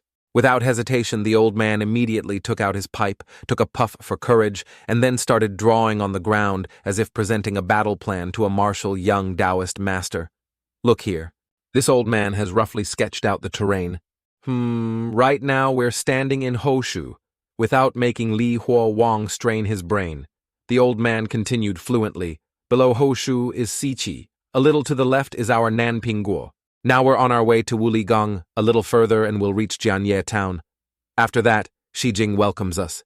Hearing this, Li Huo's head spun like a top as he thought to himself, what kind of world is this so chaotic, like the 5 dynasties and 10 kingdoms period? There's no unified country. The central government is probably on vacation somewhere. He looked up and asked, May I ask old sir, which way do I go to get to Liangguo? As soon as the question was asked, the old man's eyes looked as if they'd been zapped. The young Taoist master wants to go to Liangguo. Oh my goodness, that place is very far, you know. And 2 years ago, they had a huge fight with our Nanpingguo. Bailing Miao, sitting next to him, heard this, and her face filled with worry, as if she'd just heard the sky was falling and hadn't had time to bring in the laundry. Li Huo quickly pulled out a skewer of grilled meat. Its aroma so comforting, handed it to her and smiled gently. Don't worry. I'm here. I will definitely take you all home. Lu Suowen nodded. If you want to go to Liangguo, you still have to pass through Jianye town. So let's travel this road together for fun. With companions, there's a future. Hearing this, Gowa suddenly jumped up as if he'd won the lottery. Senior brother, Li, my home is right in Jianye town. There's a delivery service there. Just spend a little silver and any letter can be sent back to Nanpingguo. Li Katwang muttered, Jianye town, huh? After thinking for a few seconds, he nodded decisively. All right, old sir. Let's go to Jianye together. The road is long and I'll need your guidance. Lu Zhuangyuan was as happy as a child receiving a red envelope. Oh my, the young Taoist master is too polite. It's nothing. When you travel, you need friends. When you eat, you need dipping sauce, right? And so the group set off into the night. It seemed that the ghost had been left behind, but no. Her laughter still echoed like annoying background music in a horror movie, persistent, creepy, and unpleasant. As the sky gradually brightened, Li Huowang started a conversation to stay awake. "How's your opera troupe's business lately, old man?" Hearing this, Lu Zhuangyuan sighed dejectedly, like someone who just had an order cancelled. "Humph times, our tough young Taoist master. The drought hasn't passed, and now the floods have come. The people don't even have enough to eat who has time to watch plays." Li Huowang was surprised, so no wealthy households are willing to spend, like those rich merchants from the outside. The old man rolled his eyes and shook his head. Wealthy households? Those guys? They're as stingy as leeches. They're even too cheap to hire an opera troupe for funerals. They just put down a bowl of rice for offerings, and that's it. No need for any music or singing, disrespectful beyond words. While the two were talking, the group gradually attracted attention from all around. The curious children ran over to see, their eyes wide with surprise. But then the fool in the group, for some unknown reason, gave an incredibly affectionate smile, making the children scream, "Ah, a ghost! Oh, mommy, I'm so scared!" And so they panicked. The two kids ran for their lives as if chased by bees, leaving the fool standing there bewildered. On the other side, Lu Zhuangyuan, still oblivious, was lavishing praise. How can street performers like us compare to the young Taoist master, so young and talented with a future as bright as New Year's fireworks? Li Huowang's ears turned red, listening to this, and he waved his hands dismissively. "Not at all. Not at all. You praise me too much, old sir." He continued asking, "By the way, are there any famous sects in this Nanping Guo? I mean the ones with special abilities like me." The old man nodded, thought for a moment, and replied, "Yes, there are. In Xijing there's a rumored sect. Praying for a child, there is very effective. Just offer one incense stick and your wish will come true. If the young Taoist master visits Xijing, just ask around and you'll find it." In the distance, a young man was strolling with his father. Seeing the lively group, he pointed and said, "Father, father, look, there's something fun up ahead." After a long, arduous journey, scattered rooftops finally began to appear. Lu Zhuangyuan's eyes shone like headlights. "We're here! Woolly Gang is right ahead." Young Taoist master, quickly find a place to set up the stage. The Lu family troupe is open for business. Turns out they wanted to perform an opera to earn some money for rice. Li Huowang had no intention of leaving right away either. After a long and tedious journey, like a documentary, everyone was exhausted. It was a good time to stop and rest, to regain their strength and spirit. As for the troupe's opera to Huowang, it was duller than cold rice, but the others were like fish in water, their eyes shining as if they had met a living god. She grinned like a kitten that had stolen a fish. "Senior brother Li. Look at this. This bronze mirror, the opera singers use it to check their makeup. It gives a very clear reflection." He looked at her, then at the mirror curiously, brought his face closer and froze completely. "Is that so? It really is clear." But the more he looked, the paler his face became, as if an electric current was running down his spine. Li Huowang jumped up, panicked, and snatched the mirror. "Wait a minute." He touched his face, his heart in turmoil, his gaze lost in his own reflection in the mirror. The face in this world so strange it was heartbreaking. After a moment, he asked softly, "Junior sister, bye before I left Qingfengguan. Did I already look like this?" She nodded without hesitation. "Yes, you've always looked like this, senior brother. Is something wrong? Why are you looking at yourself like you've seen a ghost?" He quickly forced a smile and replied evasively, "No, it's nothing." Then he quietly lowered his head and looked at his face in the mirror again. A mature, experienced face with a touch of world weariness. But in his heart, the image of his other self surfaced, thin young, only about 17 years old. Why am I so old here, so withered? My memories are jumbled, fragmented. Living like this is no different from a joke. In the distance, the sound of drums beat rapidly. The opera stage was set. Villagers poured in from all directions, as crowded as a festival. Old and young men and women, some wearing conical hats, some leading children, all crowded together, filling the empty plot of land. The performance began. On stage, Lu Zhuangyuan had transformed into a character with a strange face, wielding a sword and dancing like a swirling dragon. On the other side, Luo Qianhua played the role of a suffering woman, crying and singing, "Oh, why did my cruel uncle-in-law chase me away? Like a weed by the roadside, trampled by everyone who passes by. Oh my child and I are cold and hungry with no other choice but to beg on the streets." While singing, she pinched the baby in her arms, who wailed pitifully. The cry was so practiced, it sounded like it had been trained since the womb, making the audience shed tears of laughter. At first, Li Huowang couldn't be bothered to pay attention, but then curiosity drew him closer. He stood amidst the cheering crowd, watching the opera troupe dance and sing, and felt a strange emotion in his heart. So this is how the Lu family troupe performs, huh? It's not easy at all. Every silver coin earned comes from sweat and tears. He didn't say it out loud, but his gaze had softened. In the midst of the lively stage with its resounding drums, a figure peeked out from backstage, his eyes darting around like someone hiding from debt collectors. It was none other than Lu Zhuangyuan. As soon as he saw Li Huowang, it was as if he had struck gold. He jumped and then rushed over like a whirlwind. "Aya, young Taoist master." He ran so fast his robe flapped as if aided by a whirlwind. He ran while panting heavily. "You've come at the perfect time, truly a benefactor, gracing us with your presence." Li Huowang stood still, his arms crossed, and calmly asked, "What's the matter that has the troupe master in such a panic?" "This old man has encountered a small business matter. Could I trouble you to help out a little?" Hearing that, Huowang frowned his face, showing complete confusion. "Troupe Master Lu, I don't know how to sing or sword dance. I'm afraid I can't help with your business matters." Lu Zhuangyuan waved his hands frantically as if shooing flies. No, you don't need to sing. Just standing there is fine." Just stand there. It's like this in Wuli Gang. There's a wealthy old master from the Hu family. Just now, he sent someone to ask if I would bring the troupe to perform a ghost opera." Li Huowang raised an eyebrow. "A ghost opera? You mean singing for ghosts?" Lu Zhuangyuan's face paled as he quickly waved his hands. Hey, don't misunderstand. It's not singing for ghosts. It's just singing in the ancestral hall in front of the ancestral tablets. We just call it that to make it sound more spiritual." Huowang nodded and then asked in a low voice, "If that's all, then where's the trouble? Why don't you just take the job?" Lu Zhuangyuan forced a smile, his eyes darting around as if hiding a state secret.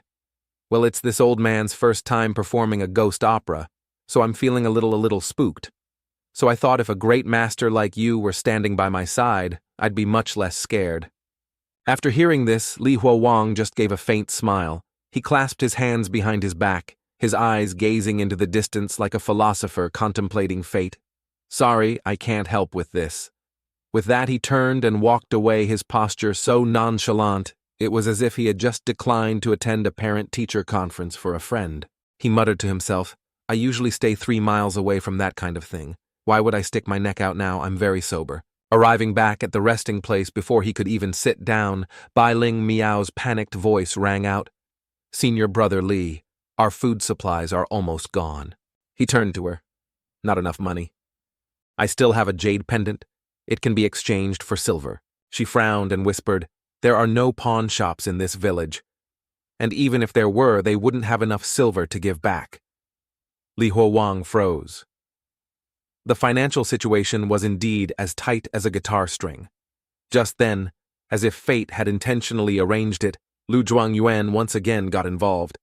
From afar, a voice called out, "Young Taoist master, young Taoist master." Both Huowang and Ling Miao turned around at the same time. "Troop, Master Lu," Zhuangyuan, panting like an ox, pulling a plow, smiled with his eyes narrowed. "Please reconsider, the Hu family's old master is extremely generous." Li Huowang frowned. "How much is he paying?" As soon as money was mentioned, the old man seemed to be re-energized. 10 liang of pure silver. "It's 10 liang, young Taoist master. If you accept, we'll split it evenly, 5 liang each." 5 liang converted to copper coins is 5,000 wen, enough to feed an entire opera troupe for a month. Hearing that, Bai Ling Miao's eyes sparkled like stars. How much rice can 5,000 wen buy? Li Huowang still said nothing. His head was spinning, calculating food silver expenses, and most importantly, are there any ghosts involved? Seeing his hesitation, Lu Zhuangyuan immediately raised the price. 6-4. You take 6, I take 4. This old man is begging you. Finding a deal like this these days is as hard as winning the lottery. Huo Wang was silent for a moment, then slowly spoke. Troop master. Lu, is there a blacksmith shop in this village? Lu Zhuangyuan was startled and bewildered. Huh. A blacksmith shop. Li Huo Wang pulled the old bronze bell from his chest and held it out in front of the man. I'll take this job, but first I need to fix this bell.